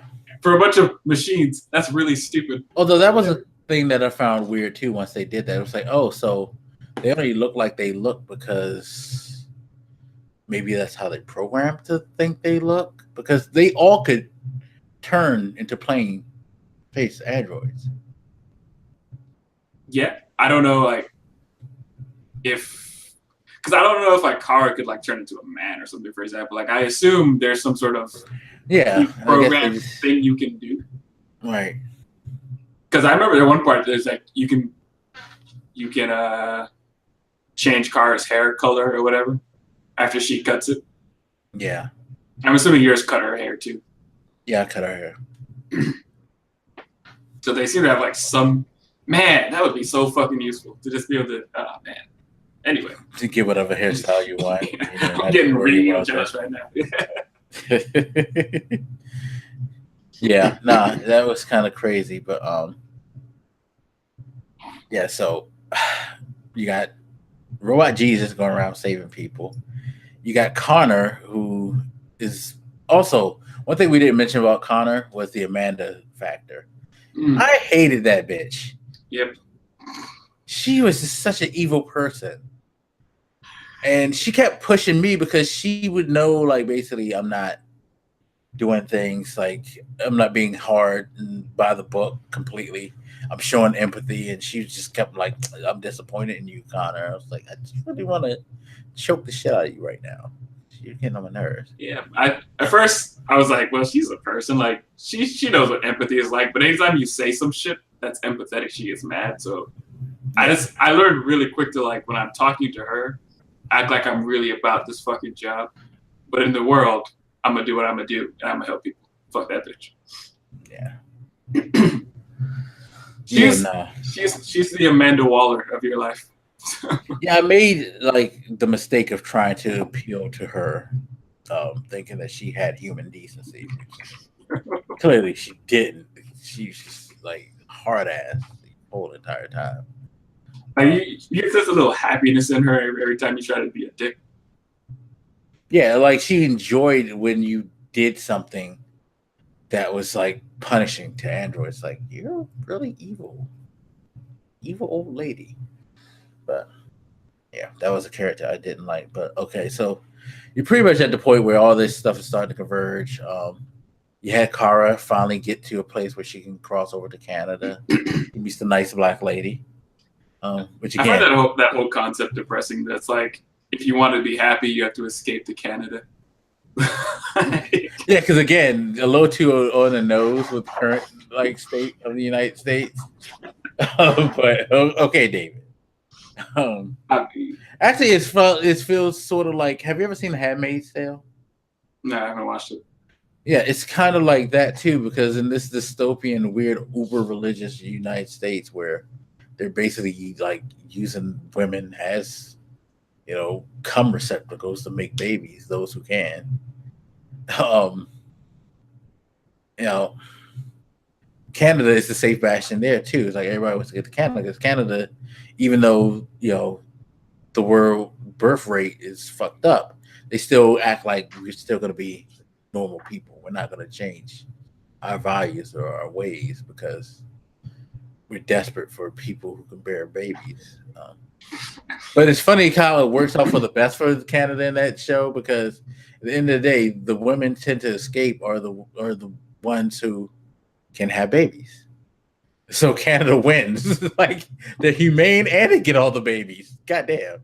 I was thinking about it because like a friend of mine has to get like this medical thing, and he was talking about it.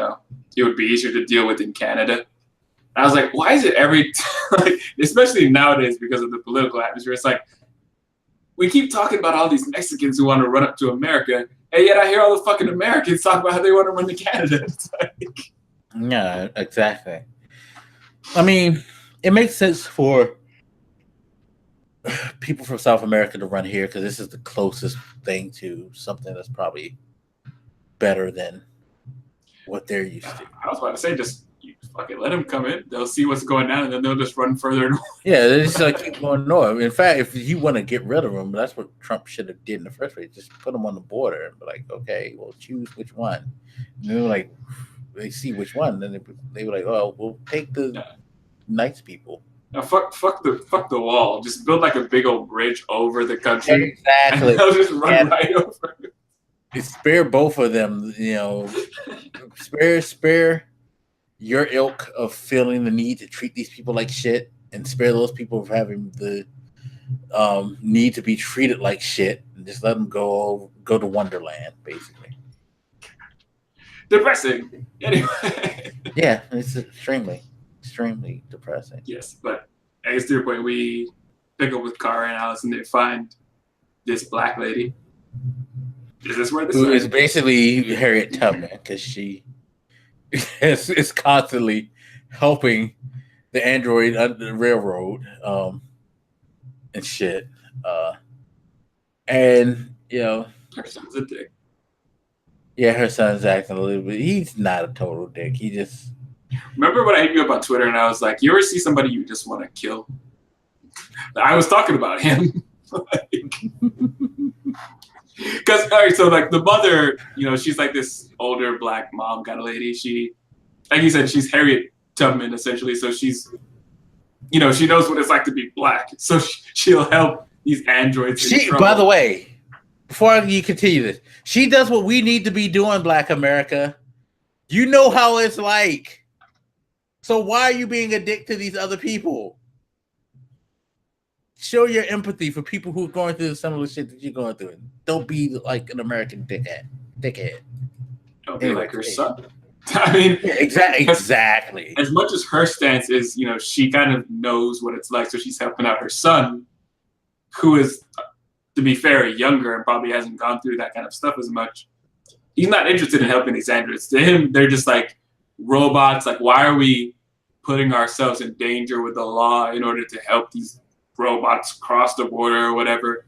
He's very fearful of them. He doesn't want to put himself out there to help them. At one point, it feels like he's going to turn us over to the police, which is why I was like, I'm going to kill this motherfucker if he says a word.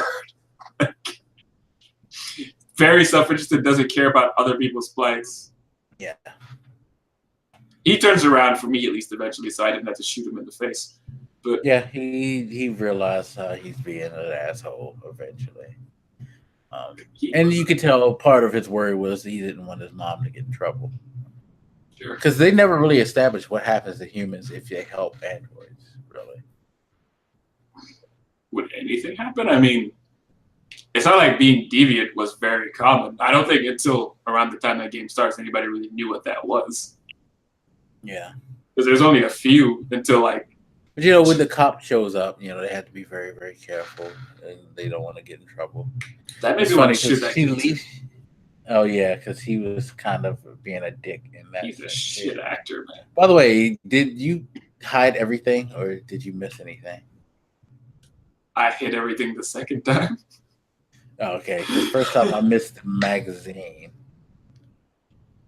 I don't even remember what it was. I think I didn't realize that like black dude and little girl were hiding in the pantry or whatever the fuck they were doing. Oh. So you just kind of saw them. Oh, the people in the laundry room? You didn't realize that? I don't remember what he saw, but it was something that I was like, oh, I'm stupid. It's right there, all up in his face. There's like a lot of things around the area that you have to hide. And like I said, I got everything except for the magazine that I didn't realize you needed to hide that magazine you read about the Android stuff. But yeah, I managed to get him out of there. He didn't arrest nobody. Yeah. Stupid black kid didn't fuck up. He got to live. He was so nervous. I was like, this kid is gonna fuck everything up. Why didn't he just hide? Yeah, no, he was really the fucking asshole. True asshole. Rose is a beautiful human being. I look at Rose and I'm like, man, I should help somebody. But I hate people, but I should help somebody.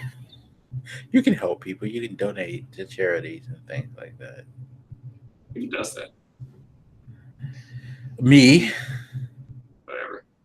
I just donated $50 today to St. Jude's. Yeah. You know, I'm broke as shit, but I had to help that cause. It's a beautiful cause. Gross. Helping people. I know. Learn to sacrifice, sir. Yep, we'll try to be more like Rose and do that shit. Yeah, you should. You really, really should. But no, but this is one of those things with this game where they do a good job of playing on your sympathies and stuff like that. Because I really, really like Rose, and I was so scared that something was going to happen to Rose in my playthrough, especially near the end. Like, I was really, really scared something was going to happen to Rose or her son. I'm glad it didn't. For me, I would have been okay if something happened to her son. No, but I really did like really. I don't know. It's precisely what it was. If it was just like the braveness of her character, but for some reason I was just like, man, she's cool. She felt like my mom. I don't know. I dig it.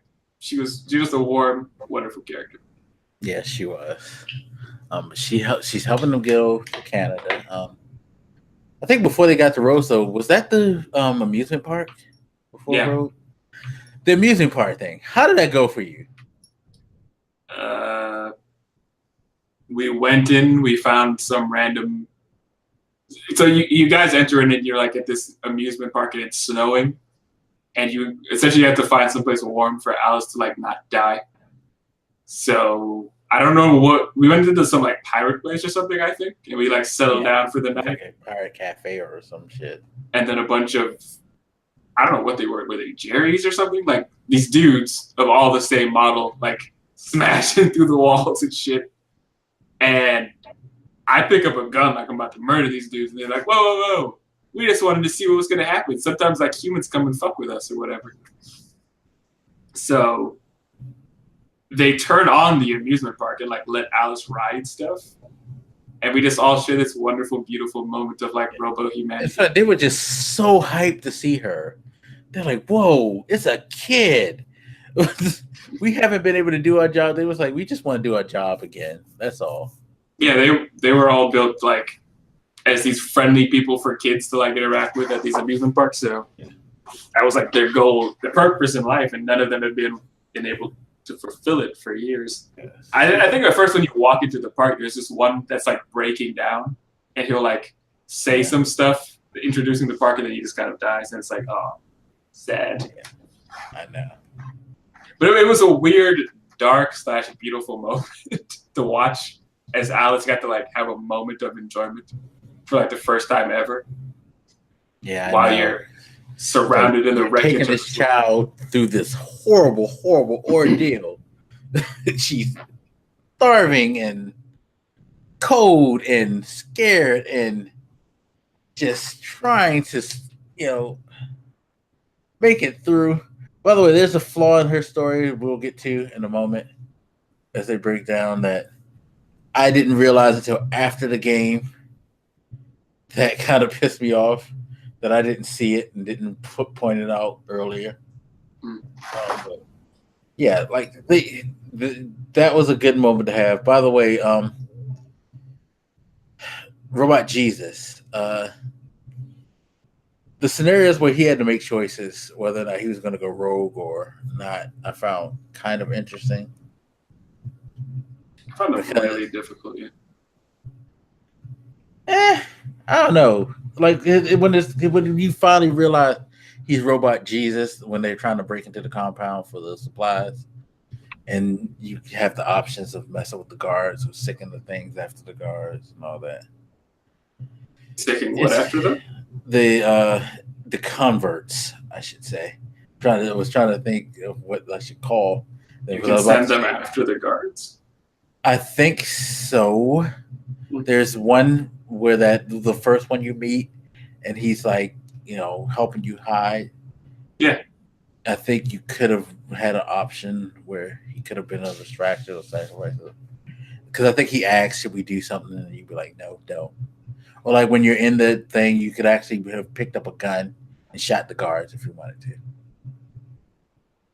I think I just cut off the lights, snuck around to grab the shit and left while they stumbled in the dark.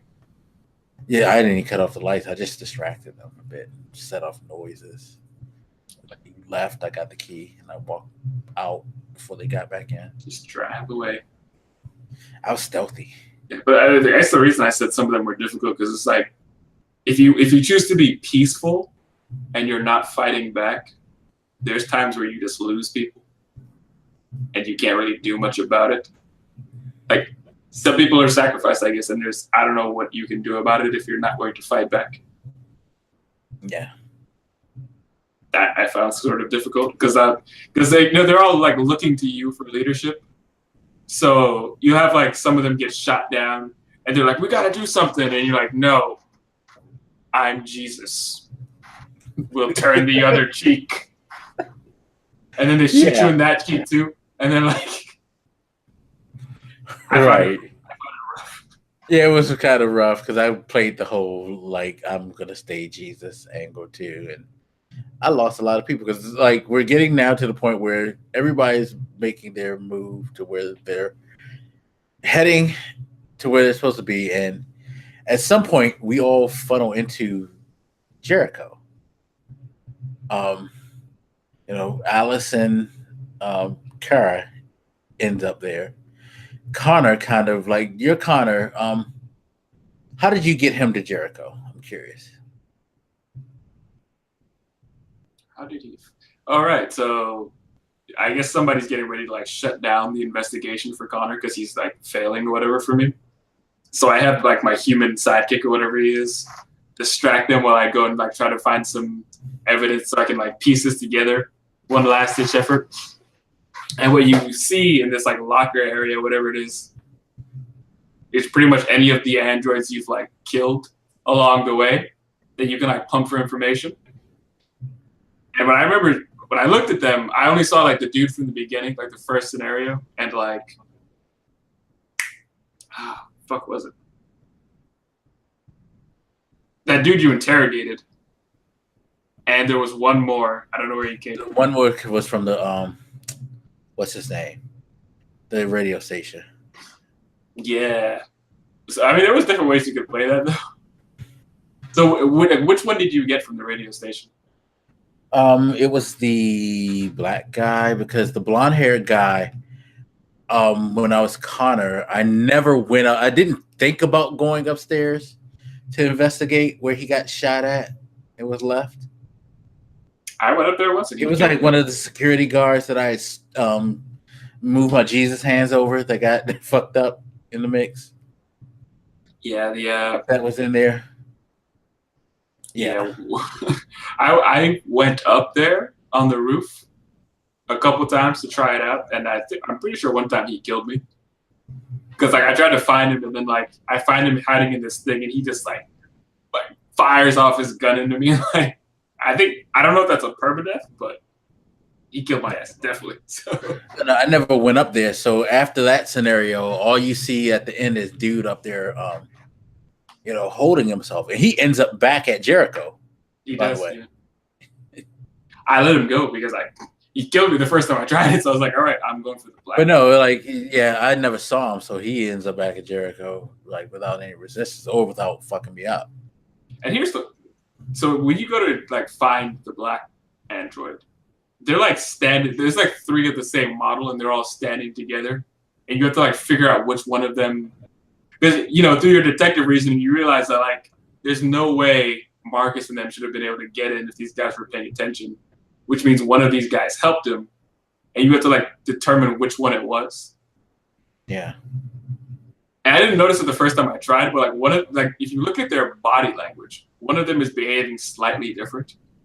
Yeah, and that's how I eventually got him, because I was almost at the point where failing it, and then I just have to notice something, and I tried something that brought it out more, and it's like, yep, got you. He does it from the beginning. So like there's 3 of them in a row, and they're all like pretty stoic. But if you pay attention, like one of them, his eyes keep darting to you. Like it's like this natural human reaction that he can't help. Whereas the other ones don't have that sort of humanness to them, so they're not reacting that way. So as still as he tries to keep, like he's just looking straight on, but every time he gets nervous, his eyes will dart to you for a second, and then he'll look away again. I never noticed that. That's a good subtle thing. Oh, you pick up. So how did you spot him though? It was just through the interrogation, and finally, like, he made a demonstrative enough, reaction to something I said, and I pretty much caught him. I guess I wasn't good enough to do that, because I tried to interrogate them and none of them seemed to react. I legit was just like getting kind of frustrated, and I looked at them and I just noticed like somebody's eyes meet me for a second, and it's like held and kept watching him, and he kept doing it every once. I'm like, the other 2 don't do that. It's this motherfucker. He's looking at me because he's nervous. So how did you handle it after you found him? Trying to remember what happened, because he's the one that ended up back in the lockup cell, in the basement. I don't think I was mean to him. I think I was kind of empathetic. I just wanted to know what I needed to know. He beat the dog shit. He killed me, actually. Yeah, he killed me. Oh, I didn't know you can get into a fight with him. I could not get into a fight with this motherfucker. What? I don't recall getting into a fight with that dude. So he once he realizes that I know it's him, he like hits me or something, and then he grabs a knife and like stabs me. So I'm like bleeding my blue blood all over the place. And then he like he did stab me. Now that I remember, I think he did, but I don't think I got into a long fight. I think we just caught him. That was short, but then like he tries to sneak away, and then he like gets a gun or something. I don't remember. The first time he just shot me to death with this. Maybe it was we talked him down after he's like. I was not able to talk him down. I guess it was my problem, because I can't remember exactly. I don't remember having a real serious fight with this dude. He stabbed me. He tried to run. We got into like a little gun thing. The couple times I tried it, either he killed me or I just had to shoot him. Like I was not able to talk him down. I didn't think it was possible until you just said that. Yeah, because I don't remember having a fight with that fool. I tried very hard to talk this motherfucker down. But yeah, so it was those 3 dudes in that lockup. And I remember thinking, fuck, I don't think any of these guys like me. So I don't know if I'm going to be able to get any information out of them willingly, which I didn't. I just kind of like stole it physically from their brains, because none of them liked me very much. And maybe that's why I didn't get in a fight, because maybe I did kind of like steal something from him. But no, once I got into the lockup, I kind of was able to talk to him because he couldn't see. Oh, So I like changed my voice to sound like somebody else. I changed my voice to sound like Marcus. And then when I talk to him, because there's like if you go through the evidence, there's like footage of Marcus from the broadcast, and then I just studied the footage. I mimicked Marcus's voice, and then since his eyes were messed up and he couldn't see for some reason, I just talked to him like I was Marcus, and he told me where Jericho was. I wasn't very strategic. I guess I couldn't. I could not get out of those scenarios without something going fucked up. And that's why I said, like, I regretted shooting that guy at the beginning, because I was like, if I had just been nice to him, I bet he would have told me. No, he doesn't really have any information, I don't think. Does he not? He's the one I remember, like, clearly. It's like, I had the perfect opportunity to be nice. Well, maybe it's because I never tried to activate him. Because my whole thing was I needed to activate the security guard somehow. So I was taking their parts and trying to figure out which one worked. And he was the one that worked. I assumed there was some one way that to was do able to match up. I'm sure you could have matched the other ones, but maybe I matched him. Maybe you needed the strippers' bodies to be able to activate some of them. You might have, yeah. Because there's like different slots that imply that there were different bodies you could have there, but I let some of them go, so I don't have everybody I could possibly need. Probably so, because I only had the 3. I had the guy from the beginning who murdered me. I had the first guy who had the kid, and I had the guy from the broadcasting company. Okay, we're about nearing the end here, so real quick, that Kamsky thing. Yeah, so that was a good part when you go and visit Kamsky, because first he's a jerk. Then he drops a bomb on you about Amanda, which is, they just replicated his teacher. It's just like, I hope your teacher wasn't that much of a bitch, sir. I thought Amanda is just a bitch. I felt stupid because I was like, wait, so she's not a person? Like a real person?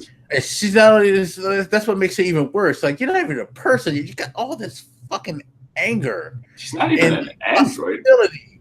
Towards goddamn androids. But I mean, that's the thing. Like, she's not even an android, seemingly. She's like a program in Connor that runs. Right. It's like, so wait, that awesome place we always go to, that garden thing, that's not even real? Right. It's just this like horrible thing that you got in my mind as a failsafe. Come on. Mad.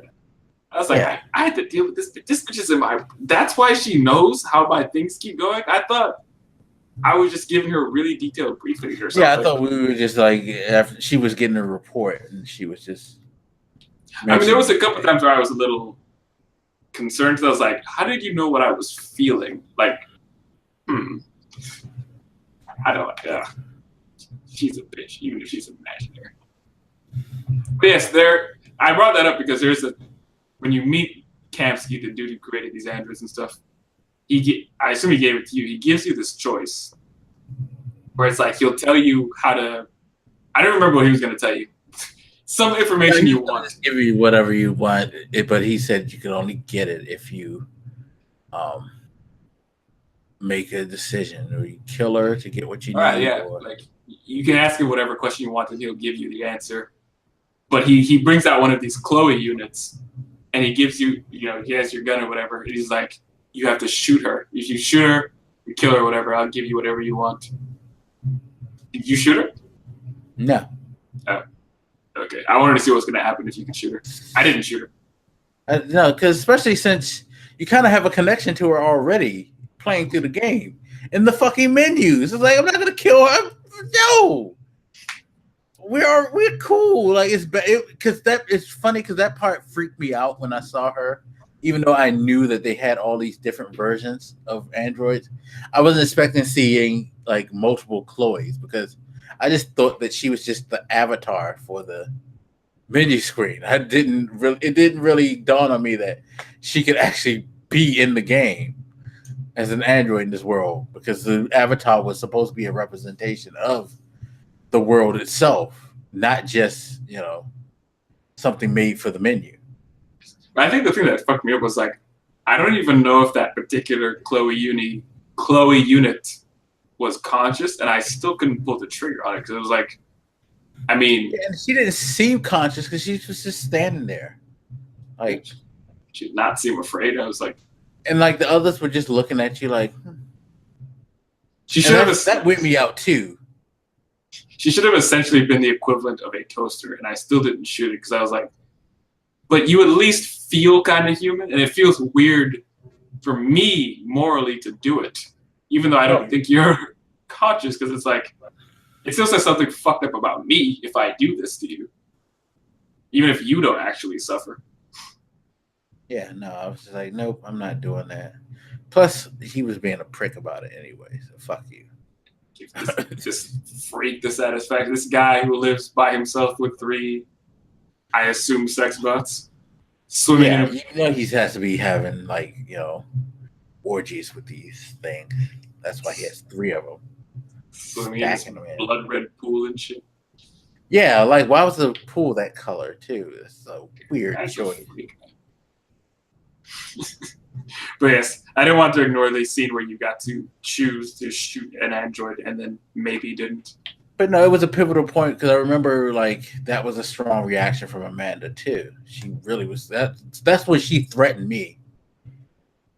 She actually said, like, if you don't get this done soon, we're going to have to take you offline. And she just went into this like slight mini rage on me.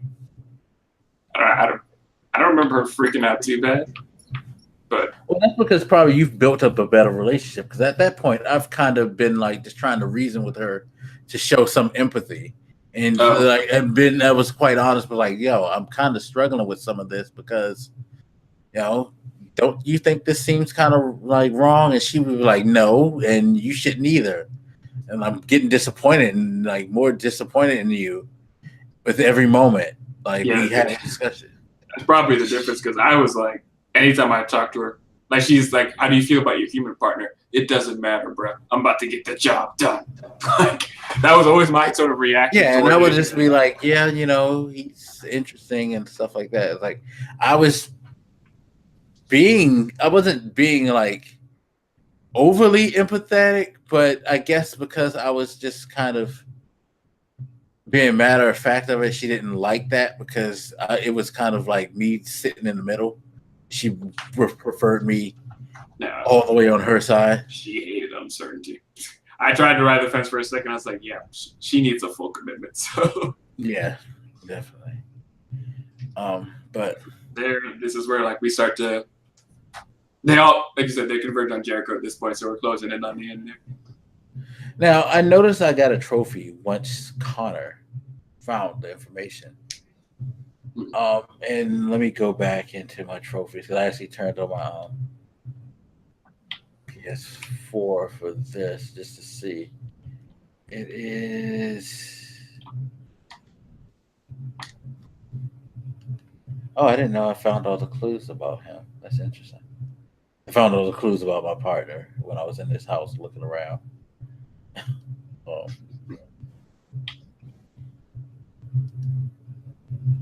What is this called?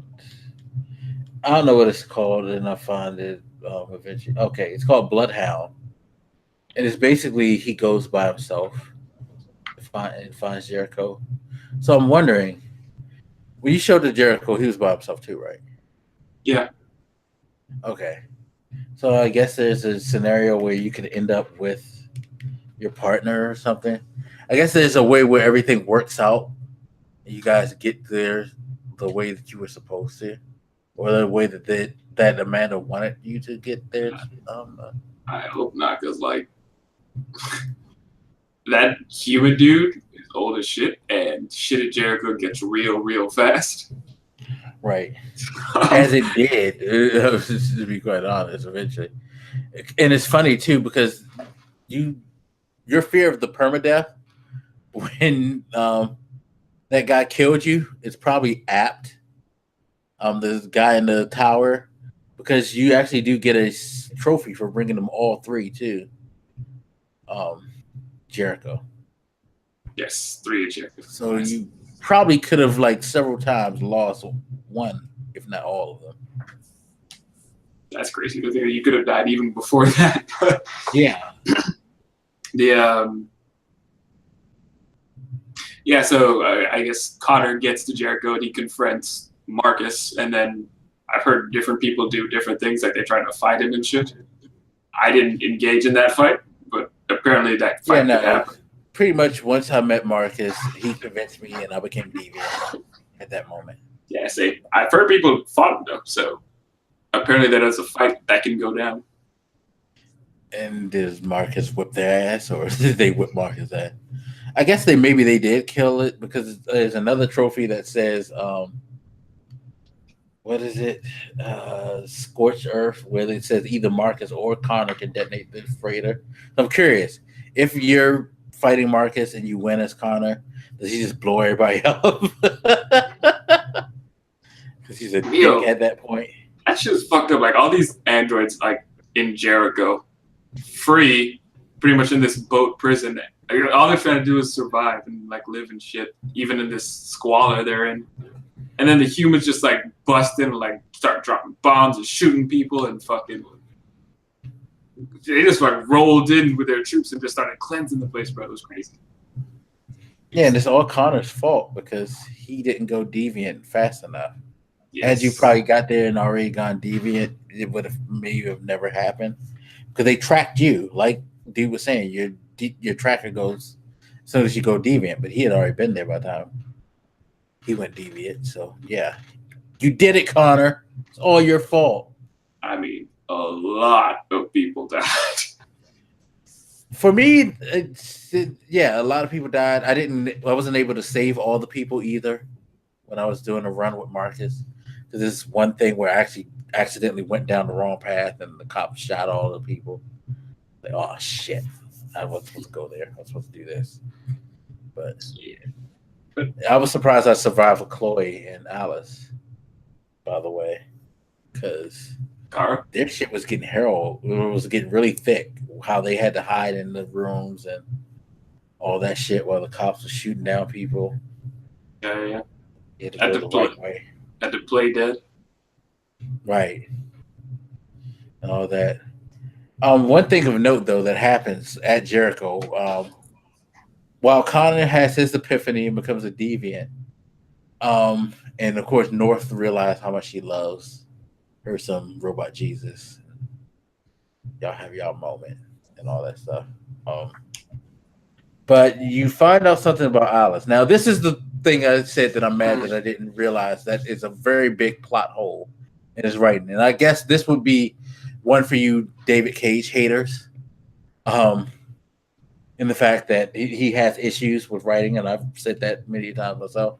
So, all throughout Kara and Alice's story, after they met up with Luther kept trying to tell Kara something. And he kept trying to say, I'm trying to tell you something about Alice.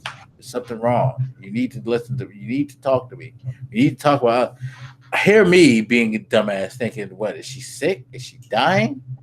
The fuck you need to talk about? Why do I keep ignoring you?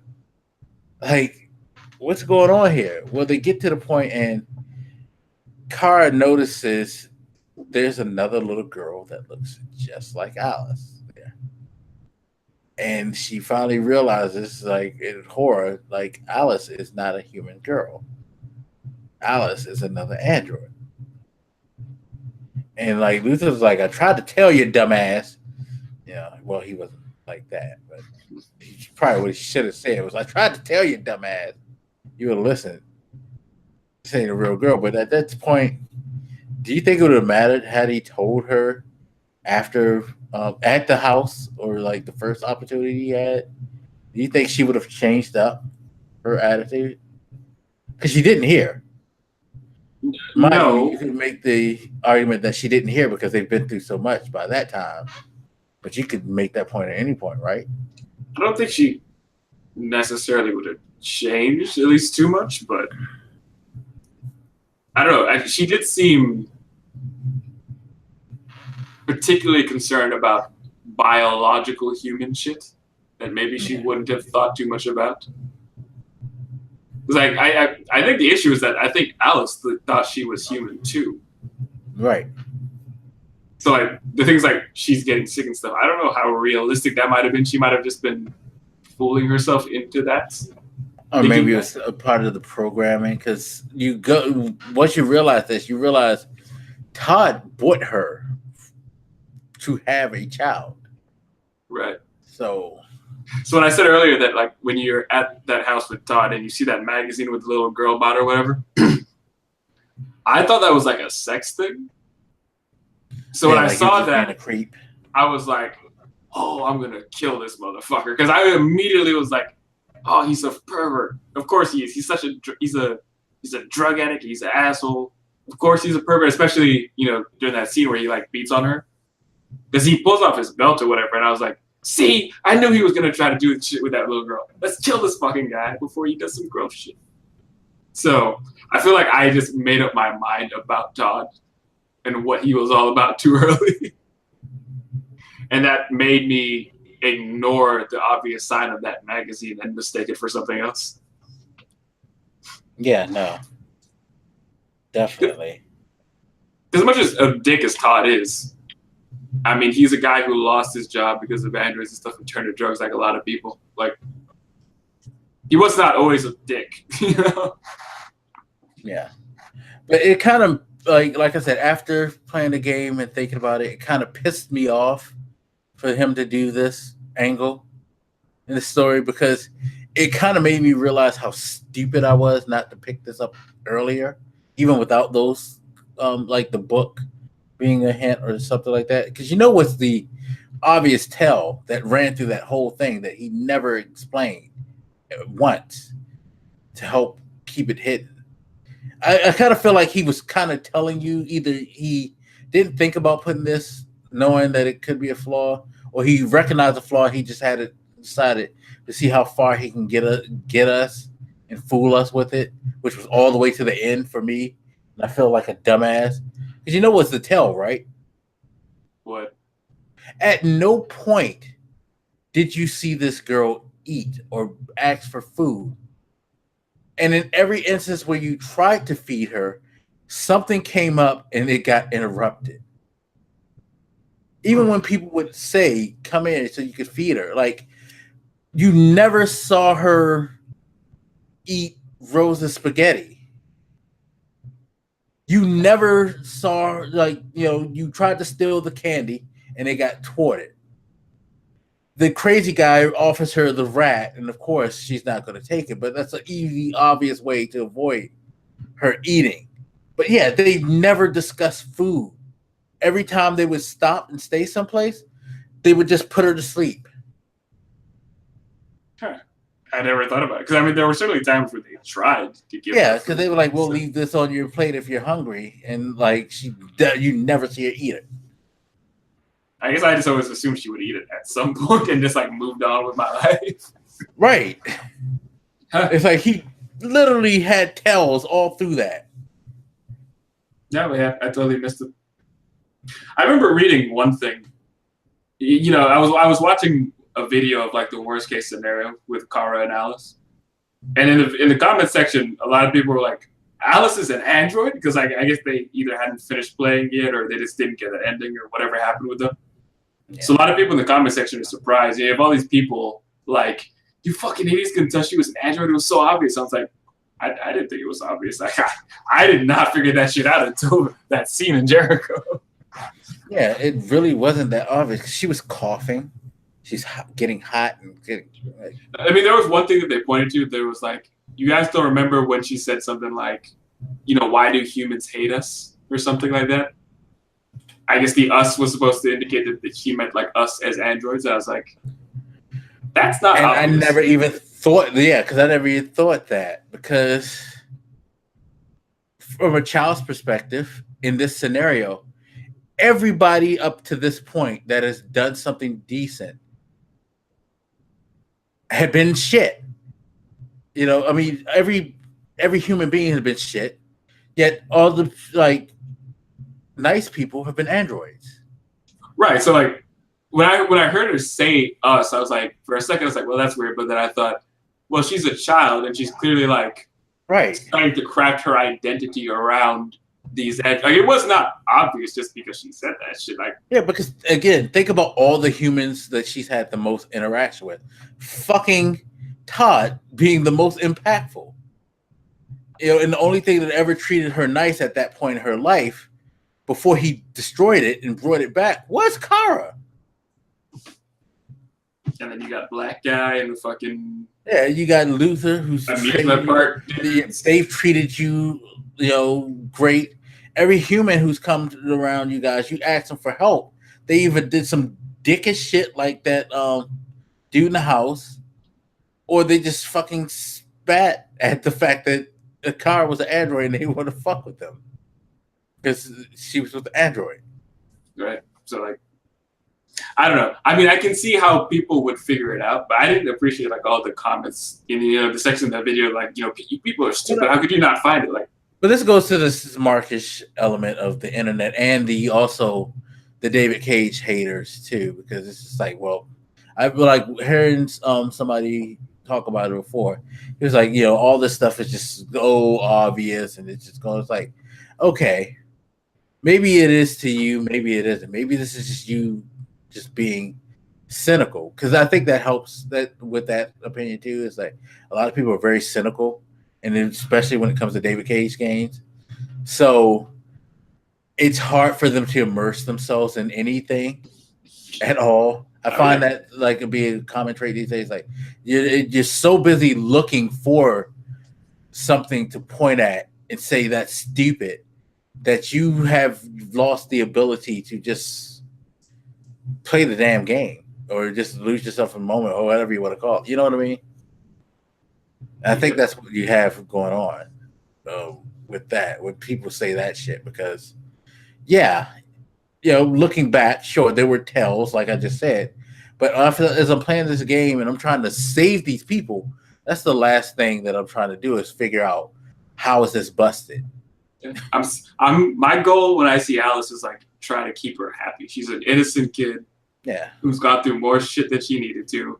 I was not sitting there like cynically trying to analyze what the fuck her deal is. I'm not psychoanalyzing these characters and breaking down how poorly written they are or what flaws they carry. No. That's what makes you not enjoy shit in life. That's why people are the way they are on the internet sometimes.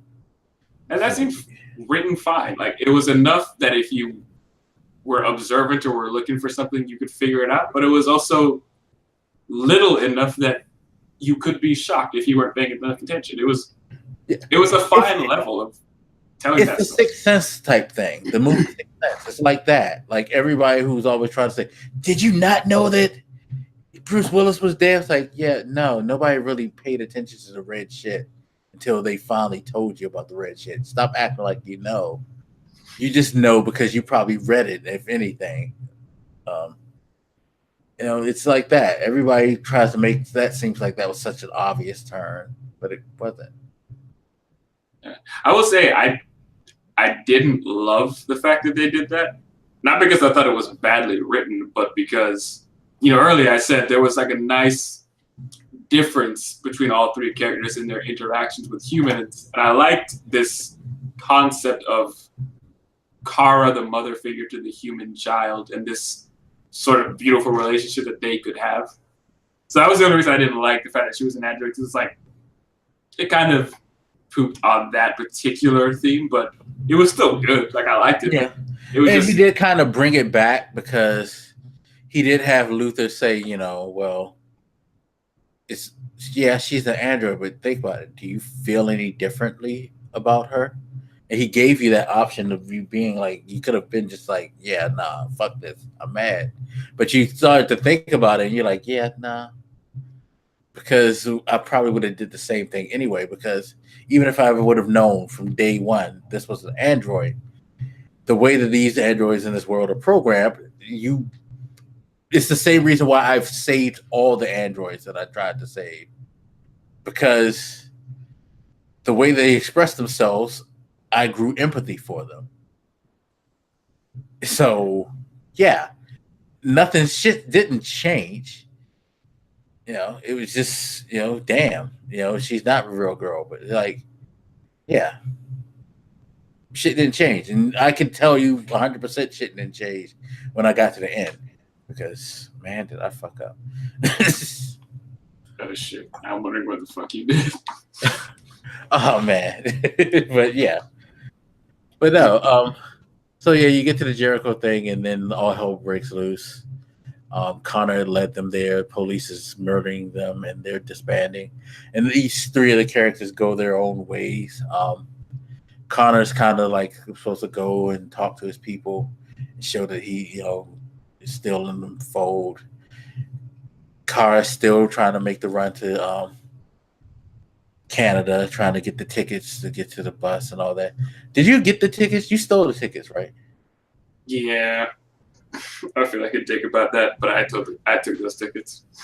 So you got on the bus. Yes. So when you're with Cara and Alice, you're trying to figure out like how to get on this bus to travel further north. But there's a limited number of tickets and like seats on the bus, and you can't get the tickets. I think in their case they couldn't get the tickets because they were androids or whatever, and they were going to check them. So this couple and their baby, like I think the wife drops the tickets and then Kara picks them up or something. And you have the choice to like give them back their tickets. And I didn't. I kept them. Yeah, even though they were trying to get you like, they're going to be stuck out here in the cold and they've got this baby. I was like, they'll be fine. I'm getting on this bus. Fuck those guys. Did you not take the tickets? No, I didn't take the tickets. So after you got on the bus though, was that it for a car story for you? No. There's like this line. Like I guess they're going to like check you to see if you're an android before you get into Canada or whatever. And you meet Rose again. Actually, she's there. Like she's okay. So the tickets didn't matter because pretty much I didn't take the tickets, but I found a way to get to where Rose was. She was like in the parking lot or something. I met her inside a building. Okay, because I went to like I think it was a parking building or something because we were just basically stealthing around the like checkpoint people, like getting away from it. Then we ran into her. And she was like, "I'll drive you to this place where we got boats." Yeah, she didn't help me do that. I got on the bus and we ended up in this place where they tried to check if we were androids. Oh no. She drove us to a river where we could cross over into Nova Scotia. So, okay. Yeah, totally different. Yeah, okay, yeah. So yes. That's what happened. Yeah, we were going to cross over to Nova Scotia. And this is where I fucked up. Because the place, like, I got to the place, like, the place where they would check for us, I was walking through streets and all that shit, like, dipping and dodging cops and all types of shit. It was mad. Like, I seem to have had like a extremely amount of trouble with Cara and Alice, and you seem to have a pretty easygoing time. I don't like that. I struggled my ass off with those two to survive. God damn. I remember a very brief period of like avoiding some cops, but nothing major. Yeah, no, I struggled my fucking ass off because we get to the river, we get into these boats, and surprise, cop raid. So cops start shooting. And so you have a choice where you could either play dead in the boat or you could speed up and try to run. And I, for some reason, picked speed up.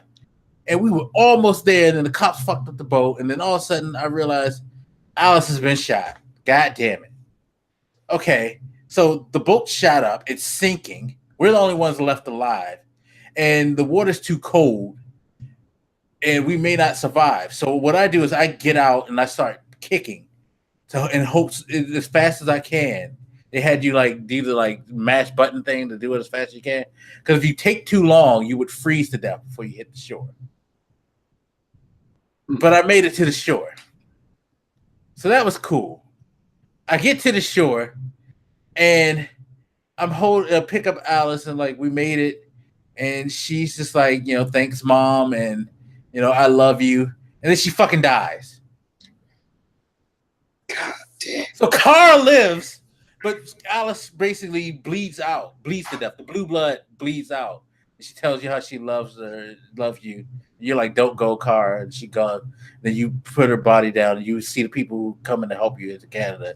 You just walking crying into Canada because you had a choice where you. And that's the thing. She lived only because I felt like bad doing the choice that you gave you. Because guess what the choice was after Alice dies. What's the choice? Shut down and die, or live on. Oh shit! Dark. Yeah. And I just live on, just fuck, and like, because that I didn't want to see like the shutdown process thing happen, because that would have been even worse. As bad as like, God damn it, all this. So and Alice doesn't live. So that was the biggest fuck up. That wasn't the only fuck up I had, by the way. I guess I feel bad about describing like how mine went. So we got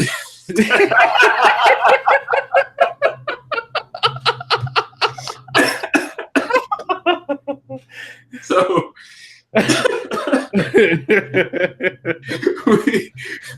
we get the tickets and we get on the bus or whatever, and we get to this like processing place.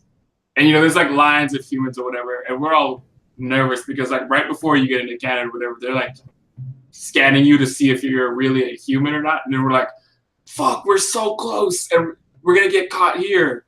And I saw Rose in that building because she was on her way in too. So she wasn't like helping us. She was like already on her way into Canada. And we saw each other across the hall or whatever, and we like, gave each other the signal to go and meet in the bathroom, where we talked and we hugged. And then we went back to the line. You gotta like figure out some way to essentially get around this fact that you're about to be scanned. And I think one of those Jerry dudes is in the line too. So I think you have the option of like using like either him or like the black dude as a distraction. But I didn't do either because like I couldn't bring myself to. Oh, I failed to mention too, Luther got shot in that scenario too. He died. But anyway, go ahead. In the boat? Yeah. Yeah, so he's with us, and I had several options where I could use somebody as a distraction, but instead I just like went up to the dude, and he like scans you, and he sees that you're a robot or whatever, and you're pretty much just like, please, it's been so hard, please don't do this. And this is where I say like the public opinion thing matters, because he seems to be like part of that calculation. So he sees you, he's like watching the news. Everybody has like a more positive opinion about these guys, and they're just trying to be free and happy. Like, why are we being dicks to them? So he just like lets us go, even though he knows we're an android, and we just like go into Canada and be happy as a family. So congratulations. God damn it. That was like the first time I remember a human being nice to them outside of Rose, where it's like his job is to keep androids from coming in, but he looks at them and he's just like, I'm not doing this. You guys go. Good for you. But you got to experience some joy in the end of all of this game. I mean, there is a worse scenario with the car in them, right? So I don't know. Yeah, I told you. I actually told you.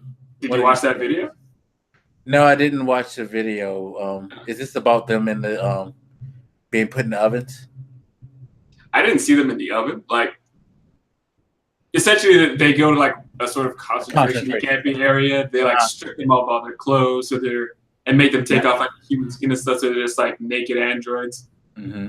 And they're just like feeding the androids into the thing. Like they're doing that, but then like Alice's, that meter of like panic or whatever keeps getting higher and higher in her, until eventually, like, I think she tries to run over to like be with Alice, and then she gets shot to death. And then I guess Alice gets killed too. I couldn't keep watching it. Like, it was like really Holocaust level dark. God, David Cage, you're evil fuck. But yeah, and somebody, I think I told you about the guy who did the dickish stuff and like got everybody killed except for Connor. It's Connor. Just ended up being basically Gestapo-like and killed Marcus after he caught him. I remember because it sounded very similar to that like supposedly worst case scenario for Kara and Alice, and I was like, I mean, you couldn't have gotten that ending unless you tried. Like, it's a Yeah, I feel very like you bad. had to like just been fucking trying to be the worst person in the world in the game. So, But yeah. at All right. least somebody's Alice got a happy ending from the same. Shut up. So let's go to fuck up number 2. I guess I'll go to the second major fuck up, and then sadly the third scenario is full of fuck ups, but it's the more lighter part of the tale.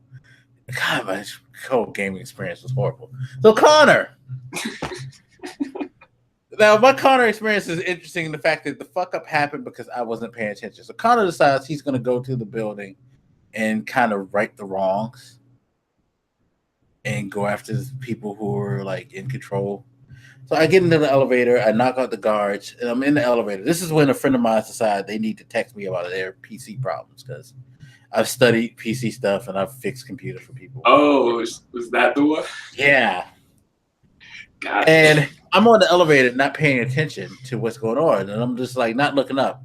And I'm texting them back. But when I finally look up, the elevator stops. And all I see is just a hail of bullets flying to Connor. He's like laying on the ground and then they headshot him. And then you see Amanda inside him rages like, this is what you get for what you did. You were trying to like pretend like you were helping us, but you weren't. But this is what you get for like betraying your program. And she's just like screaming, mad, like, this is what you get, Connor. You're like, you're dead. Like, this is what you deserve this. And I'm like, oh shit. So Connor's blown away. How's your Connor experience?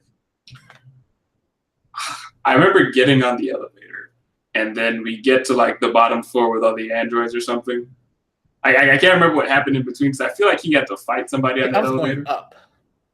And maybe that was the problem. They were taking me up because they found me. They were like, we need to take you to. Yes, that's what it was. They were going to take us up, and we had to like kill them or something before they did that so that we would go back down because we couldn't allow them to take us off the track because that was going to happen.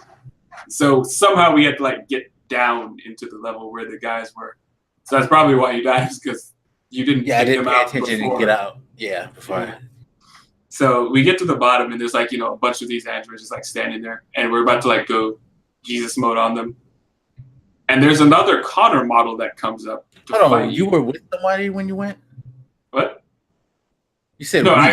I guess I mean like the player and Connor. Okay. So Connor goes down, and he's about to go Jesus mode on them, and there's like another Connor model that comes out to stop you. I guess that's like been programmed because I guess they figure out that you're like going deviant, so they send another one in to deal with you, and you two fight or whatever, and then your human guy comes, and you know, assuming that he likes you, he's trying to help you out or whatever, but he can't tell which one of you is which, so you have to like decide which one to shoot. I guess I can't remember exactly how the decision goes, but I guess I must have picked right. So we shoot the fake, and then we free all of those guys, and they go join Marcus's protest. I don't know if you had the protest because I don't know if your Marcus is dead by then. But yeah, I had the protest because they went and they marched, and of course the military with Marcus, they had the military come out and what have you, tell them to stop protesting. They start shooting up everybody, of course, and then we had to hunker down in our camp. As they just sat there and shoot them, which, as hard as it was for me to like, but see, Wise was fucked up because when they first came at the thing, I was trying to save as many people as possible, and what ended up happening was that North sacrificed herself for me. So you lose the love of Marcus's life in my scenario. The other two people who were with him, they lived, but North died, and a bunch of other people were dying, and then you start chanting your protest song, and then all of a sudden the president's watching. She was like, no, make them stop, we can't do this to these things. And it was just like me and a handful of androids left. They killed a lot of androids in mine. I feel like my North lived, but one of my other two dudes must have died. Yeah, I would have been happy if they would have died. North like fucking like, man, Marcus can't be happy. Jesus is not supposed to have a lady. But I mean, I found it difficult to just like sit there peacefully while, you know, your comrades are being shot. But I guess I knew, like, it's a calculated decision what was going to look better as public opinion. So I was hesitantly sacrificing them because of that. So I was like, but the greater good. Like, yeah, that shit was rough. So yeah, that was the best of my scenarios. Like Marcus lived, his boo didn't, but hey, he lived. He lived. Kara lived, but in misery. Connor's dead. Sorry. Yeah. The end for me. I mean, actually, there's a part at the end where, like, I guess it's after, you know, the president finally makes them back off and let, like, Marcus and them be. Like, Connor is with them. And there's, like, something in his programming that's, like, getting set off. And it's, if you don't stop it, I think it makes you kill Marcus. Like, it's this weird programming thing, and it just, like, takes control of your body. And then that area where you always talk to Amanda, you have to, like, find your way out of there before Connor picks up the gun and shoots him.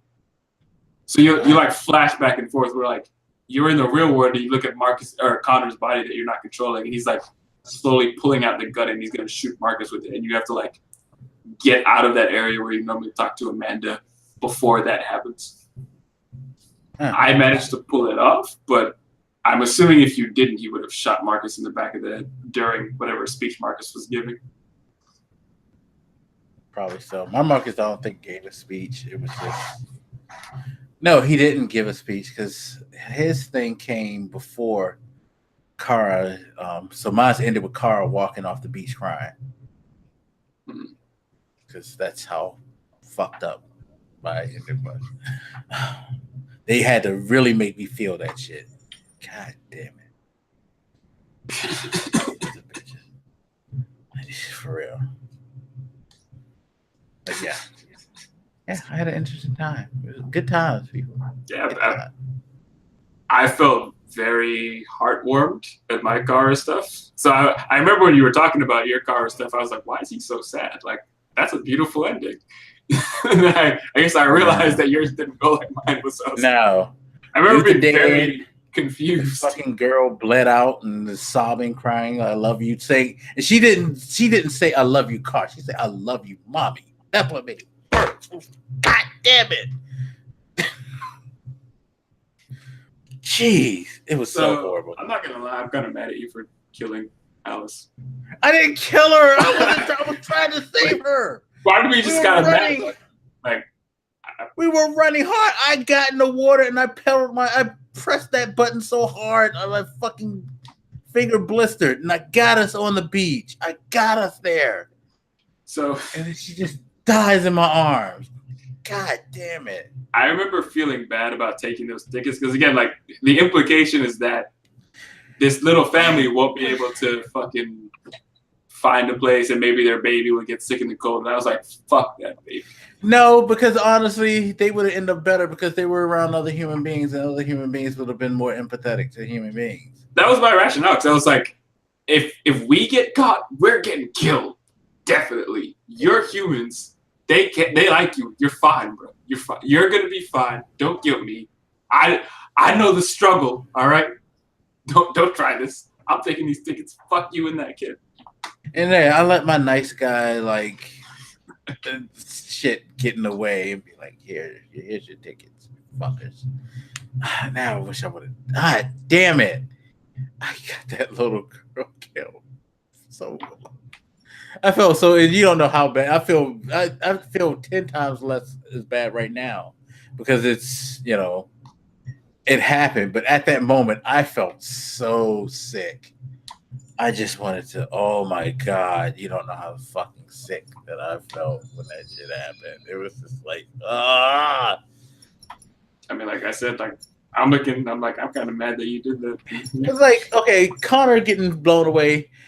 I found that kind of hilarious considering the scenario because it was like, okay, it was just me fucking up, but at the same time, it was like, yeah, Connor, you can make a case that Connor kind of deserved it because he did lead them to Jericho, and this dumbass, if he would have been a better, android, I will say person, but yeah, better person in the beginning, maybe it wouldn't have got that way.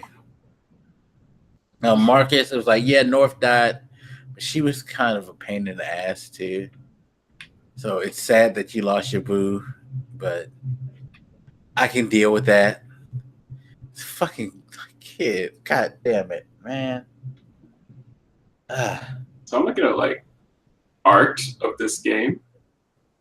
Like I just opened it up and I looked at the exercise. I looked at one of the art packs. It seems like there's like concept art of Amanda being white, like an old white lady, and Alice being a little black girl, which is interesting. I don't know if that was like original art or if they just changed their mind. This is probably concepts that they were going through, like several different, because things change. Character model. I decided, especially when they look and try to peg down who they're going to use for the actual game. Now, before we actually end this all, we have to talk about one interesting part of the game, which was the questionnaire. So if you come back from during your playthrough or some point, I don't know what triggers it. We had two things: is they play this first, and then the I thing. But there's a questionnaire that's triggered where they ask you a bunch of questions. Let me see if I can find a written version of it. Yeah, it's like a 10-question survey. I don't know what triggers it either. I guess it just shows up randomly whenever. It's just like randomly within the menu screen, they'll ask you. Whenever Chloe feels like it, bro.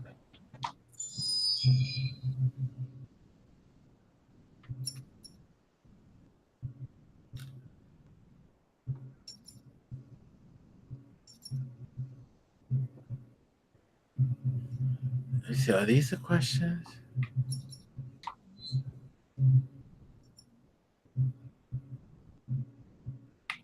Yeah. No. I know.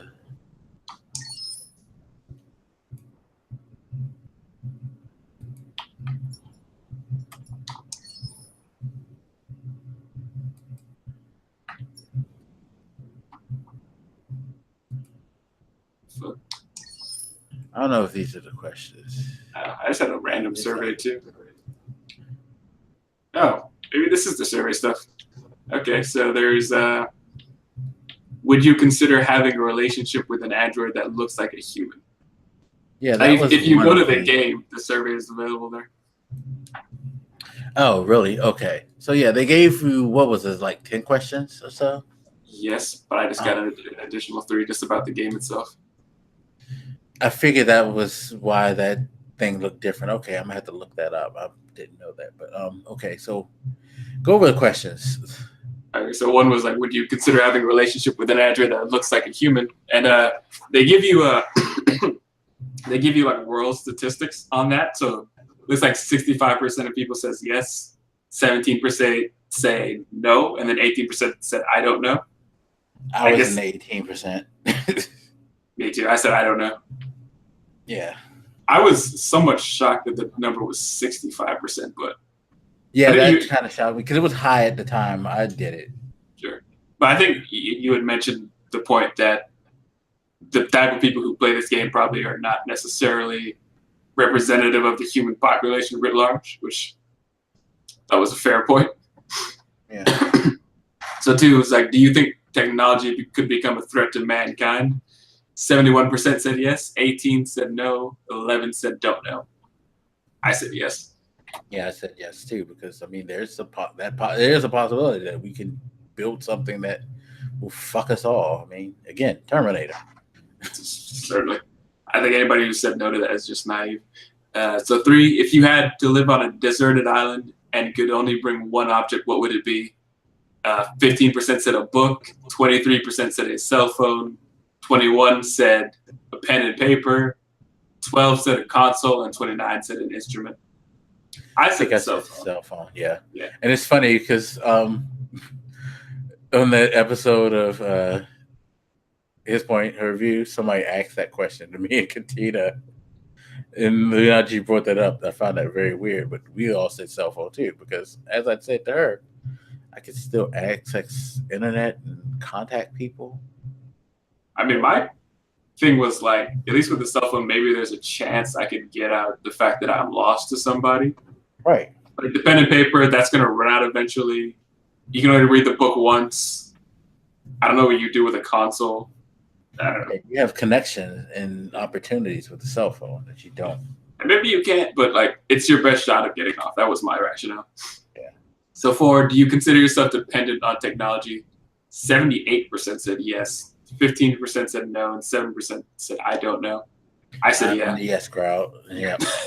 Again, we just said we'd have to have a cell phone if we were stuck on the island. Come on. So 5, what technology do you most anticipate? 36% said androids, 13% said flying cars, 19% said space tourism, and 32% said brain-connected devices. I answered space tourism, but that was actually just an accident. Can't remember what I said on that. I could look at my own video. It's probably between space tourism and flying cars. I think I was going to roll with flying cars. I just clicked on the wrong one. Yeah, I went to Jetsons. I did went to Jetsons. Brain-connected devices sounds intriguing, at least. So number 6, do you believe in God? 38% said yes, 44% said no, and 18% said I don't know.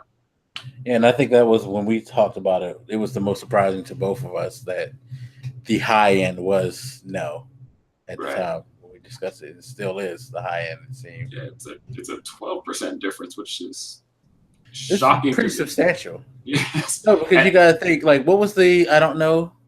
It was 18%. Okay, so that still leaves what 82% on the table. Yeah. So out of that 82%, that took 44, like more than half of that said no. Yeah, they were. I guess if I had to make a guess, like if yes wasn't going to be the clear majority, I would have thought don't know was the majority. Yeah. And yet, I guess I'm surprised that so many people were willing to say a defiant no like that. So I thought it was a little shocking. Even though I don't think it's just a demographic thing more than I think it's just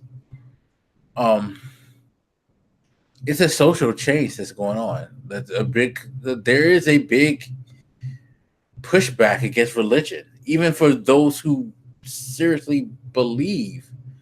It's a pushback because there are things that are being done in this society that makes religion. Like I just posted that article earlier today, and I made a comment to somebody about how it's like reason number 1,275,000 that people are sick and tired of American Christianity.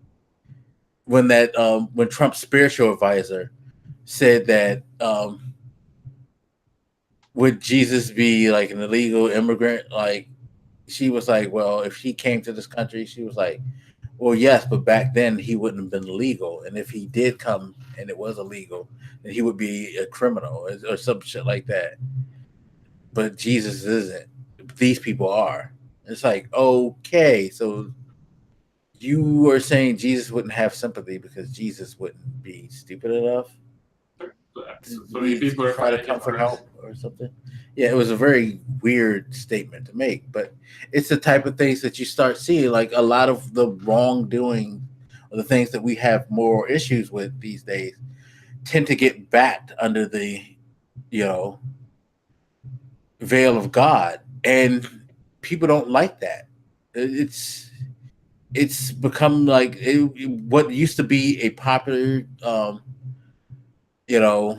we'll just go with it stance. It's become less so. So yeah, if you really, really thought about it, it shouldn't be that surprising, but it is kind of,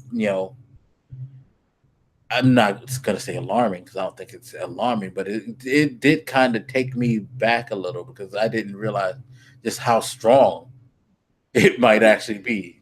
Sure. I mean, even as somebody who uses the term atheist to describe themselves, I was genuinely shocked by that number because I was like, I'm aware that over the past few decades, religiosity has essentially been decreasing. I think you'll see spikes of it here and there in some places and areas, but generally, the level of religiosity is falling, and yet that number seems still radical to me, even given that fact. But yeah, signs of the times, I guess. And I think there's lots of reasons for it, but it is interesting. Yeah, definitely. So number 7, would you let an android take care of your children? 50% said yes, 24% said no, and 26% said don't know. I said yes. What did I say? I probably said no, don't know. I mean, just off the fact that, like, I don't know if I'm even going to have children, let alone. So, I don't know. I mean, I assumed I would, and I was like, I actually struggled with that a little bit. And then I thought, I mean, why not? Wouldn't they be the most capable being of taking care of a child? I guess. I don't know. It was an interesting question, but I definitely went the yes right on that. Yeah, I think part of my I don't know would be as well. Although I may have said yes. I think if I did, I'd definitely switch it to I don't know, because I have to think about how some children can treat these things. Because could you imagine some little, like, self-centered bastard just treating it like you see how some kids treat their pets. I can't see it. I would hate to know that my kid would do this to their babysitter because it's fake. Especially these, if it was like the ones from this world. Again, I don't want to hear that my child's dead because this thing went deviant. It was a little shit. You know what I mean? Yeah. I mean, I guess a human babysitter could lose their shit and kill them too. So yeah, this is true. Let's see. 8. Ooh. How much time per day would you say you spend on an electronic device? I guess 1% said 1 hour, 8% said 2 hours, 21% said 4 hours, and 65% said more. Oh, and 5% said don't know. I said more, which I guess is the majority because it's 65%. So I feel a little better about that. Yeah.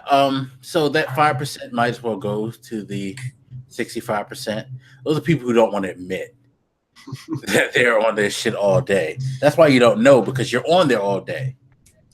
I mean, to be fair, some of us like just work with technology in our jobs. That's 8 hours by itself. Plus your free time, you got your phone, your computer, your games. Like, so stop saying don't know, and you know. Because again, just even a lot of people have this like sort of shame about that fact. It's like, it's okay to not be like out in nature fucking a tree for 10 hours a day. You know, like, technology is all at my cell phone while we've been doing this podcast and fucking flipping through my trophies on my PlayStation. I don't give a fuck. I use my technology. That's what I bought it for. And I guess my point was like, there's many different forms of it for many different purposes all around. So it's like, it's fairly hard to not be interacting with a technological device just based on how our society's been going for the last couple of decades. So, I mean, it might sound weird to you if you just say the numbers like, yeah, I must spend 10 hours a day with a device. But it's like, yeah, because you use a device to do shit now. So obviously you would, wouldn't you? But that's a fine number. So number 9 was, if you needed emergency surgery, would you agree to be operated on by a machine? So 73% said yes, 12% said no, and 15% said don't know. Oh no, you'd be operated by, I forget what it was again. On a machine. Like, if you needed emergency surgery, would you agree to be operated on by a machine? Go. Yeah.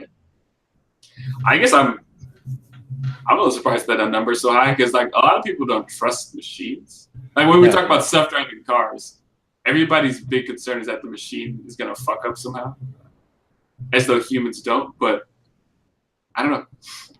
So 73% seems high to me. See, 10. Do you think one day machines could develop consciousness? 71% said yes, 14% said no, 15% said don't know. I had said yes.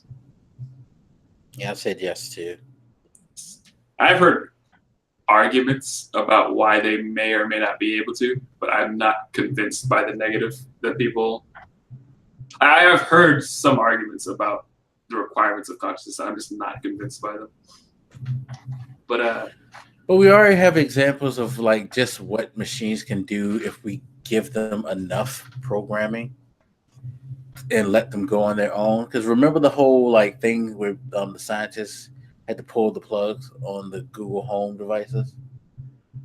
I don't know if They I'm familiar with got so they had these two Google Home devices, and they basically programmed them to be able to, you know how like they kind of already work on the idea that when you're talking to these things, they kind of understand through your vocabulary and your speech patterns and things like that.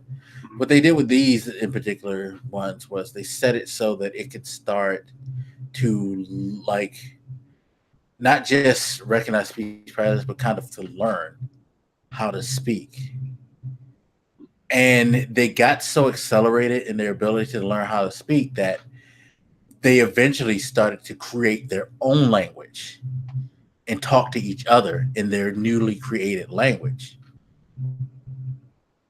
And this is when the like scientists are like, whoa, let's stop this now. They pulled the plug on them. Because in a sense, they had possibly a level of consciousness to where they decided, like, they basically said that they decided that the human language isn't efficient enough to communicate. So we need to create our own so we can communicate more efficiently. Interesting. I'm not sure I'd be willing to give that the stamp of consciousness there, but I guess one of the issues with the question is always like. But you see what I'm saying? Like that's where I think that you can use it as an example of like, yeah, these things have the capacity to do that because it may not be consciousness, but it's a hell of a level of reasoning. Yeah, it is certainly walking into that realm. Definitely. I think what a lot of the argument you'll see is that I don't think a lot of us, or maybe any of us, really agree on what we mean when we use the word consciousness. Yeah. And I don't think it has like a very clear, obvious meaning. I've heard some helpful approximations, but I guess that's one of the main problems is that like you'll see robots do things and then you're like, does that count? Is that consciousness? Yeah. I think my bar for it is fairly high. Yeah. Well, it's kind of funny too because the game itself kind of played with you in its promos. Because remember I sent you the promo with Chloe where they were doing a question and answer session with her. And, you know, they asked her, you know, don't you think that you guys are more superior than humans? And she was like, well, no, you guys are better than us. And he was like, well, why would you think that with all that you can do? And she laughs and is like, well, because silly, you have souls. And it's like, is that the real differentiating mark between humans and machines? Is that we have souls? Because if so, then we're not that far off from each other. I guess from you know what I believe from my standpoint, I consider that to be an extremely mocking statement because obviously I don't believe in a soul, right? So when she said that, I was like, she's making fun of the fact that we believe in souls. Because to me, what she was saying was like, because a lot of humans make that argument is that machines could never reach this level because they don't have a soul. And I've always said that you don't really need a soul to be conscious per se. So this barrier you guys keep imagining is in fact imaginary. So I assume that was the joke she was making, where it's like, yeah, the one thing you guys think you need probably doesn't exist. Yeah, so no, it was an interesting take that she took with that whole, like, the soul is the thing that makes you, like, elevates you. That was the line that I was like, man, this bitch is gonna kill us. Yeah, it scared the fuck out of me because, like, the smile that she had on her face when she said it, and she just had this, like, you know, her blinking thing that she does That smile's like, She's yeah. talking to the dumb meatbags. So I think you got this survey first. Like when I got it, I don't know if I fucked up or something, but when she asked me, "Do you believe in God?" the survey just stopped and like it just closed out. So I was like, "Was that a threat? What was that?" Because I thought what she was saying was that when she said, "Do you believe in God?" I thought that was like a threat that like we are God, like we're the next level compared to you. Because my survey just like closed out all of a sudden right after she asked that question. They were like, "Ooh, I just realized who I'm talking to." I am hoping that I just accidentally pressed the button or something because like the tone that the survey ended on was very menacing. But it also asked like 3 additional questions like, which is your who is your favorite character in Detroit? Connor, Kara, and Marcus. 48% said Connor, huh? 29% said Kara, and 23% said Marcus. Oh, I'm gonna go answer those, but I can answer it here.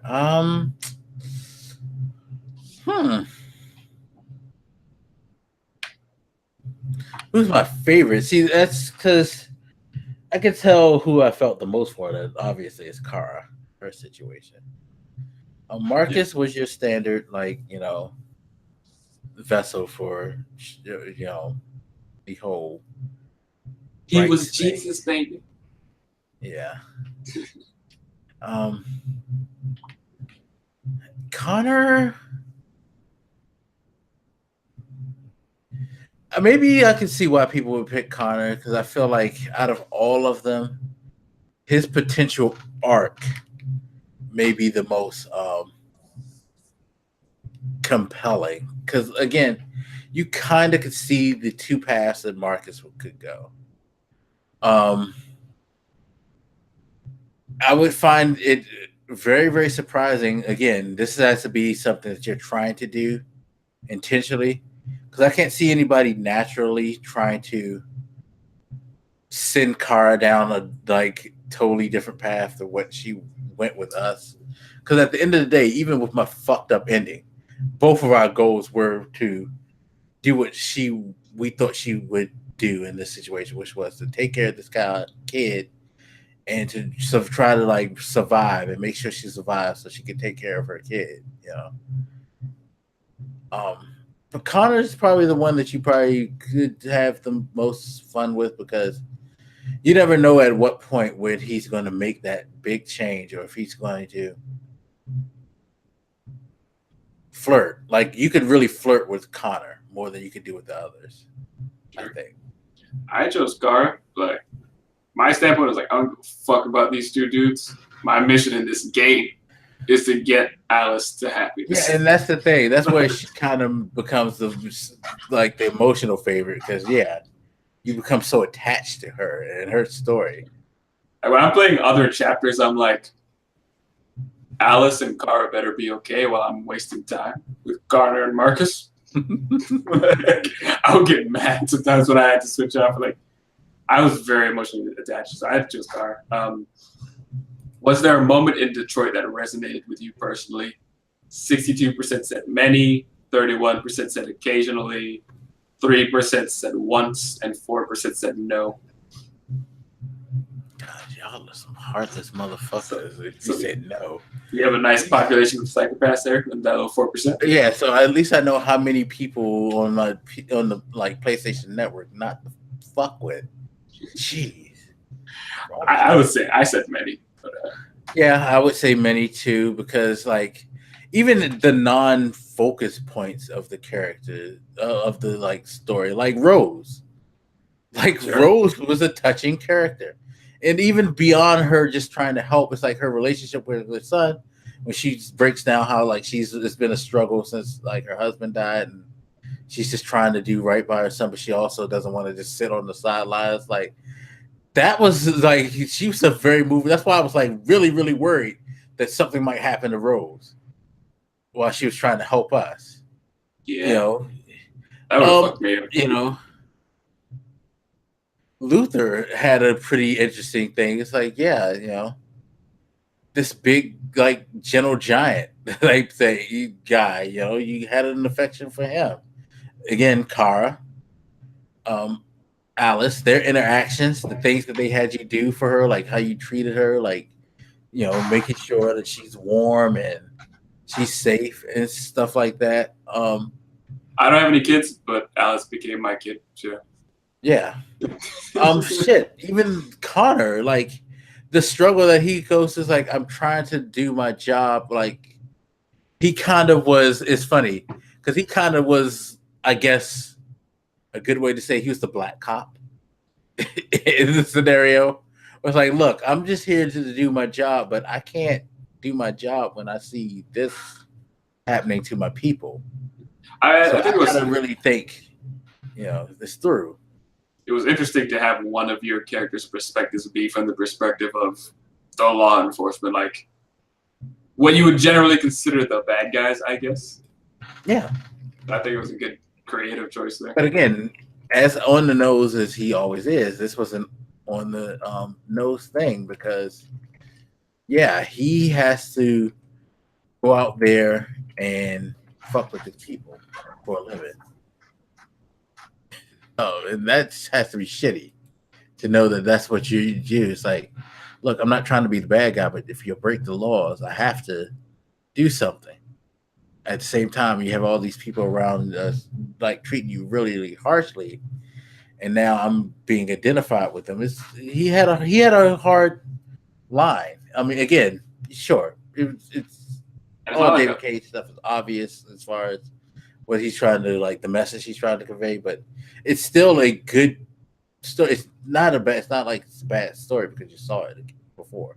It's not like a lot of Connor's peers were like on his side too. Like to them, he was just the android in the room who might be taking their jobs and shit. So it's not even like cop group mentality. It was like Connor fucking with his own kind and doesn't even have any allies of his own. So he certainly had an interesting nature to his character.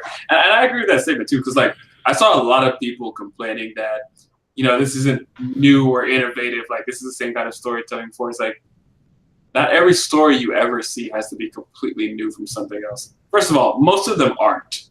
If you think they are, you just don't read enough. I'm sorry. Like as the old saying goes, no idea is original. So most of them generally aren't that unique to begin with. You probably don't have enough experience with other stories, but like who cares if it goes over some fairly well-trodden ground. It goes over it well. What the fuck? What is the big deal? Yeah, no, it did a really good job of that whole thing. But, the last question here. What was the toughest choice you faced in Detroit? So it gives you 3 options. 14% said accepting Alice's identity with Kara. 52% said being a pacifist or violent with Marcus. And 34% said deciding to shoot Chloe with Connor, which I'm surprised that's an option because I never would have even thought to do it. So that probably, damn. It's funny because it's like, what's the most difficult? I feel like none of those were difficult at all. I thought pacifist with Marcus was fairly difficult. Yeah, I would say that would be the easiest one to say it's the most difficult because they did something, especially when you get to the end scene where everybody's getting mowed down, or like the Jericho thing. You had every right to, at that point, just say fuck them all. Especially at that end part where they're just like blowing you all away. Marcus, that's the hardest. Because accepting Alice, nah, all this that we've been through, I'm just gonna be like, fuck you. Like, that's some childish, ignorant shit right there. Like, I was upset that the robot human mother-daughter thing wasn't legit, but it's still Alice, though. Like, her happiness was still my shit.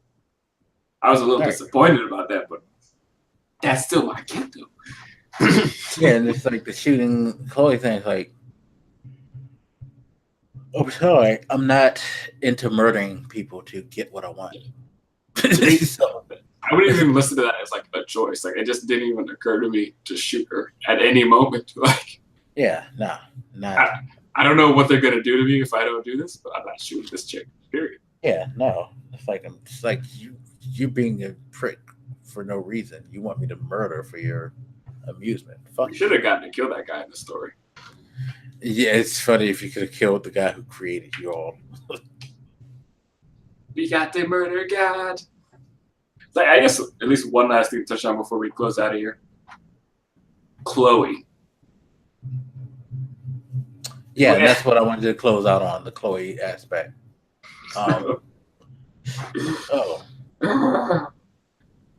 Chloe became a very interesting character that you didn't necessarily probably pay attention to, but she's as much a part of this world and this game as anything. Our interactions with her in the menu screen were unique and fascinating. Yes. We're talking about the Chloe on the menu screen, not the one you had the opportunity to shoot. Yeah, in the menu screen, Chloe has lots of personality. Again, like I said before, she would greet me. She would, ask me how my day was. This chick became my bro, yo. Like, oh my God. Yeah. She even fucked with me. She trolled me. Like, I get on and she's like, welcome back. And then she goes, oh, wait, this is odd. It seems like your save game's been deleted. And I'm sitting there like, what the fuck? Like, what do you mean deleted? And then she's like, I'm just kidding. And I'm like, bitch, don't play with me. Like, I'm sitting here talking to Chloe like she's there.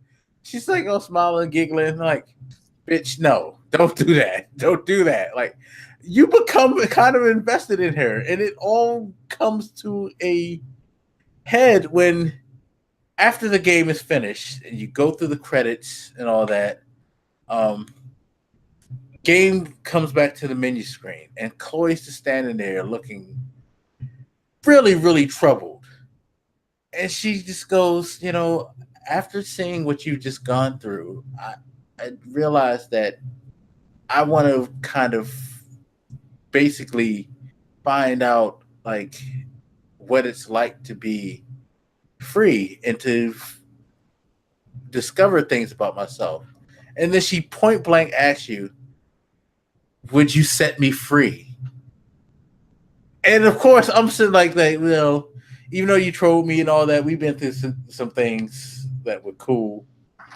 And I felt really, really bad because she looked she looked like that kid that just wanted a toy for Christmas. I've never gotten what I want for Christmas. And please just get something. I've always had it was like looking at an orphan kid who never had a good Christmas. So I think I got there before you, and I might have told you this was happening. Yeah, you told me. But I don't think it resonated with you exactly how fucked up of a decision it was until you got there. No, you just said she asked, and I was like, okay, she asked. I didn't really think about beyond okay, she asked, because I even told you, well, of course I'm going to say yes because that's just a cool thing to do. It was like a nonchalant thing to me, but when I got there and I saw this, I was like, after I saw that, I thought back to our conversation. I was like, there was no fucking way in hell that even if I didn't know this, I wasn't going to say yes after the emotional speech she gave. Like, I'd be a fucking... And if you pick no, you're a fucking... It's funny because somebody I know on YouTube tweeted out that they just beat it. And I actually tweeted in the back, whatever you did in the game is fine as long as you let Chloe go. And she was like, I did. And I was like, good, you better. It's like, no, you don't do that. If you said no, you're a horrible, horrible human being. You're awful. You're despicable. Yes, I know it's a video game, but damn it, that is just no. I mean, I do. When I had mentioned it to you the first time, I was like, I don't feel like I can impress upon him how emotionally jarring her question was when she asked it. It's like, I was probably a bit further along at that point, and when I had started to pick up on it as I was playing and watching the menu screen, Chloe was that throughout the game, she was becoming more expressive, more human, more loose. Mm-hmm. I would notice halfway through, she would always like look around a little bit and like look like she wanted to say some shit, like her lips would start moving a she little would bit. be like, and then she just like look away. Sometimes, yeah.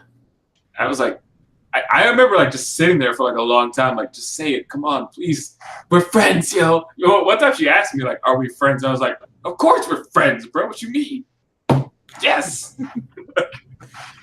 So, throughout the game process, she becomes more expressive and personable and human. So when she asked me that, I was like, she says, she's not going to be around anymore, but will I let her leave? And I'm like, but if she goes, I'm going to miss her.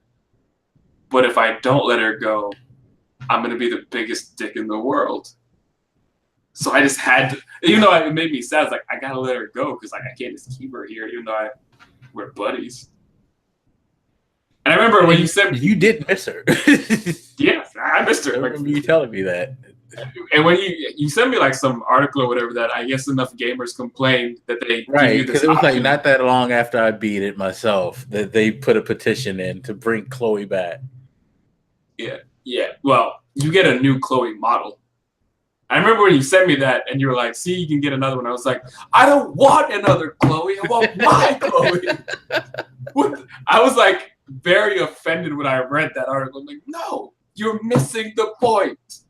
I developed an emotional bond with this Chloe. That's like if I had a dog for 5 years and I lost it and you just came with another dog. Like, that's not the point, bro."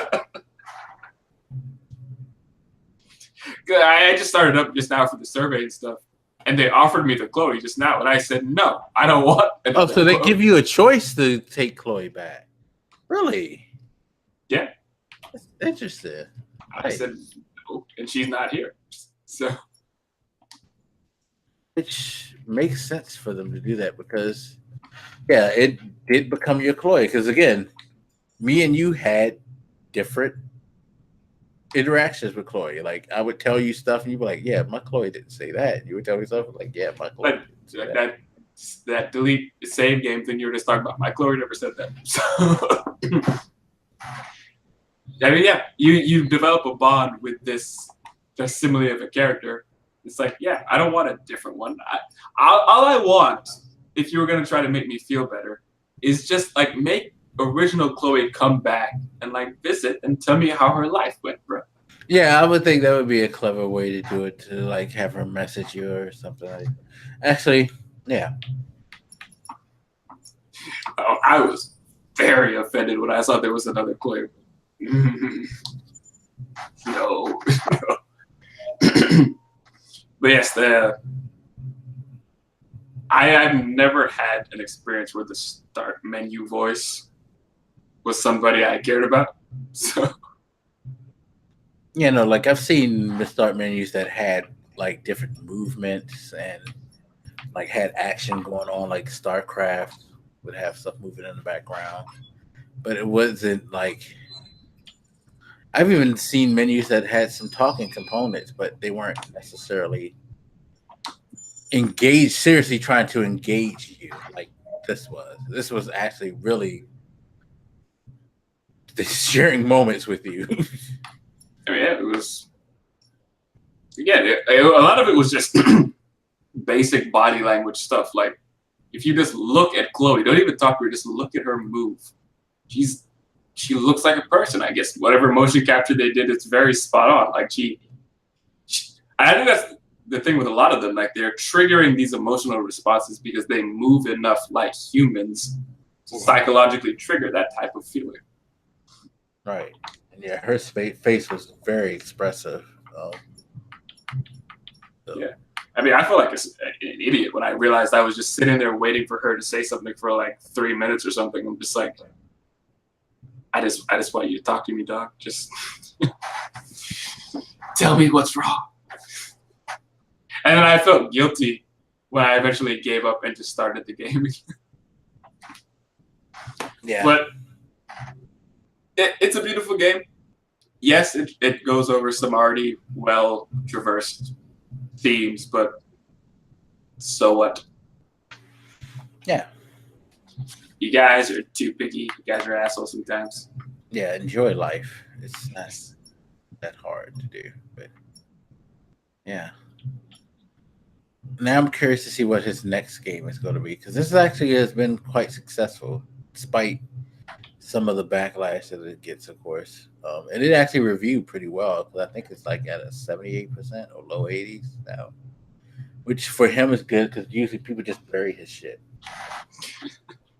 Seriously, they just bury his stuff. Heavy Rain was the only well received game he's done, and now this is the second. This was definitely a good carryover after the excellence that was God of War. Yeah, I thought it was a good. It's funny because this game kind of is what Ant-Man is to Infinity War. It was a nice break. Yeah, this shit is.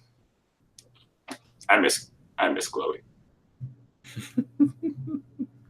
I would pay DLC $15 just to see Chloe like come back and like just talk, man. Just talk.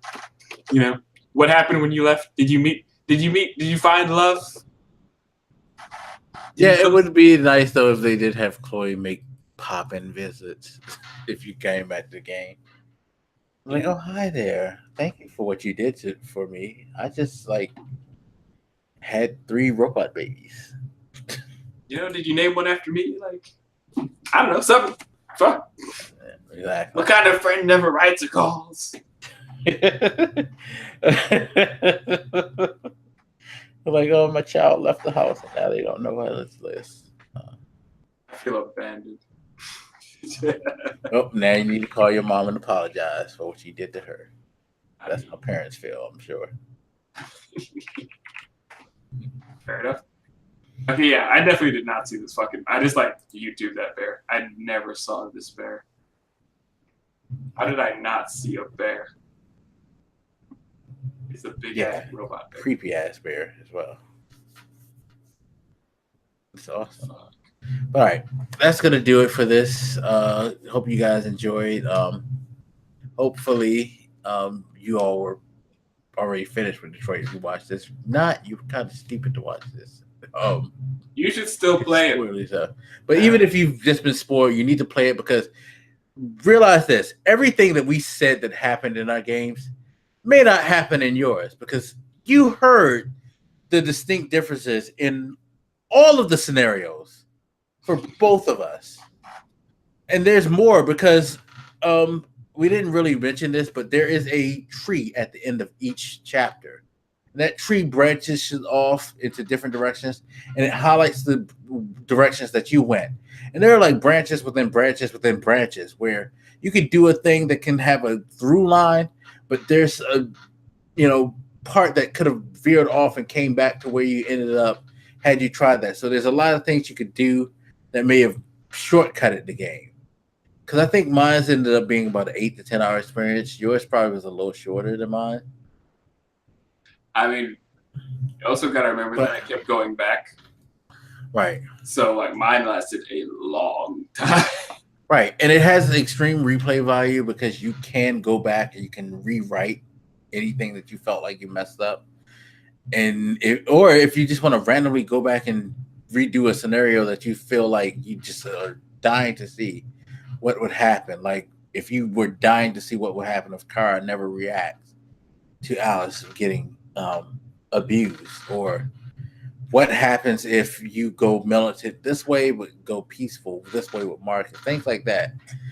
Where could you have made the earliest turn for Connor? There's a lot of the things that you can discover in this game, so yeah, definitely. And even just the emotional stuff we're talking about, I don't feel like it's the type of thing you're really gonna get until you get, you gotta kind of experience it. And even if I tell you about what it feels like to interact with Chloe, you gotta kind of interact with Chloe, see what it's like. But that's all I'm gonna say about it. I think it's a wonderful game. Yeah. Solid B+ at least, man. It's good shit. Yeah, that's a good B+. It's a good grade for that. But, and there's nothing wrong with that. Not everything got to be a fucking A+, man. Jesus Christ. I know. Calm down. It could be a C+ even, and you can enjoy yourself. Sure. chill. But anyway, that's gonna do it for this. Thank you guys again for watching. I guess the next game that we'll probably be breaking down will be Spider-Man. Which, by the way, if you look at your calendar, you're almost exactly 2 months away from it. Man, this year is going by fast. So, holy shit. Yeah, as of this Saturday, it'll be 2 months until Spider-Man comes out. Spider-Man. I hope they play some variants of that song, and that would be so awesome. But all right, that's it. So, anything else to say? When you assholes play, 1, don't be a Mike, save Alice. 2, let Chloe go. That's it. That's all. I don't give a fuck if everybody else dies. Alice gets to live with Kara, mommy daughter. Chloe gets to be happy. I didn't mean to kill anybody. Whatever, asshole. It's fucking bad. Like, even though mine are okay, like I'm mad that you like. I feel like you need to go back and fix it. I know. I tried my best though. I was deeply offended by this. My best isn't that good. Oh. All right, we're out of here. Take care. We'll see you next time. Peace.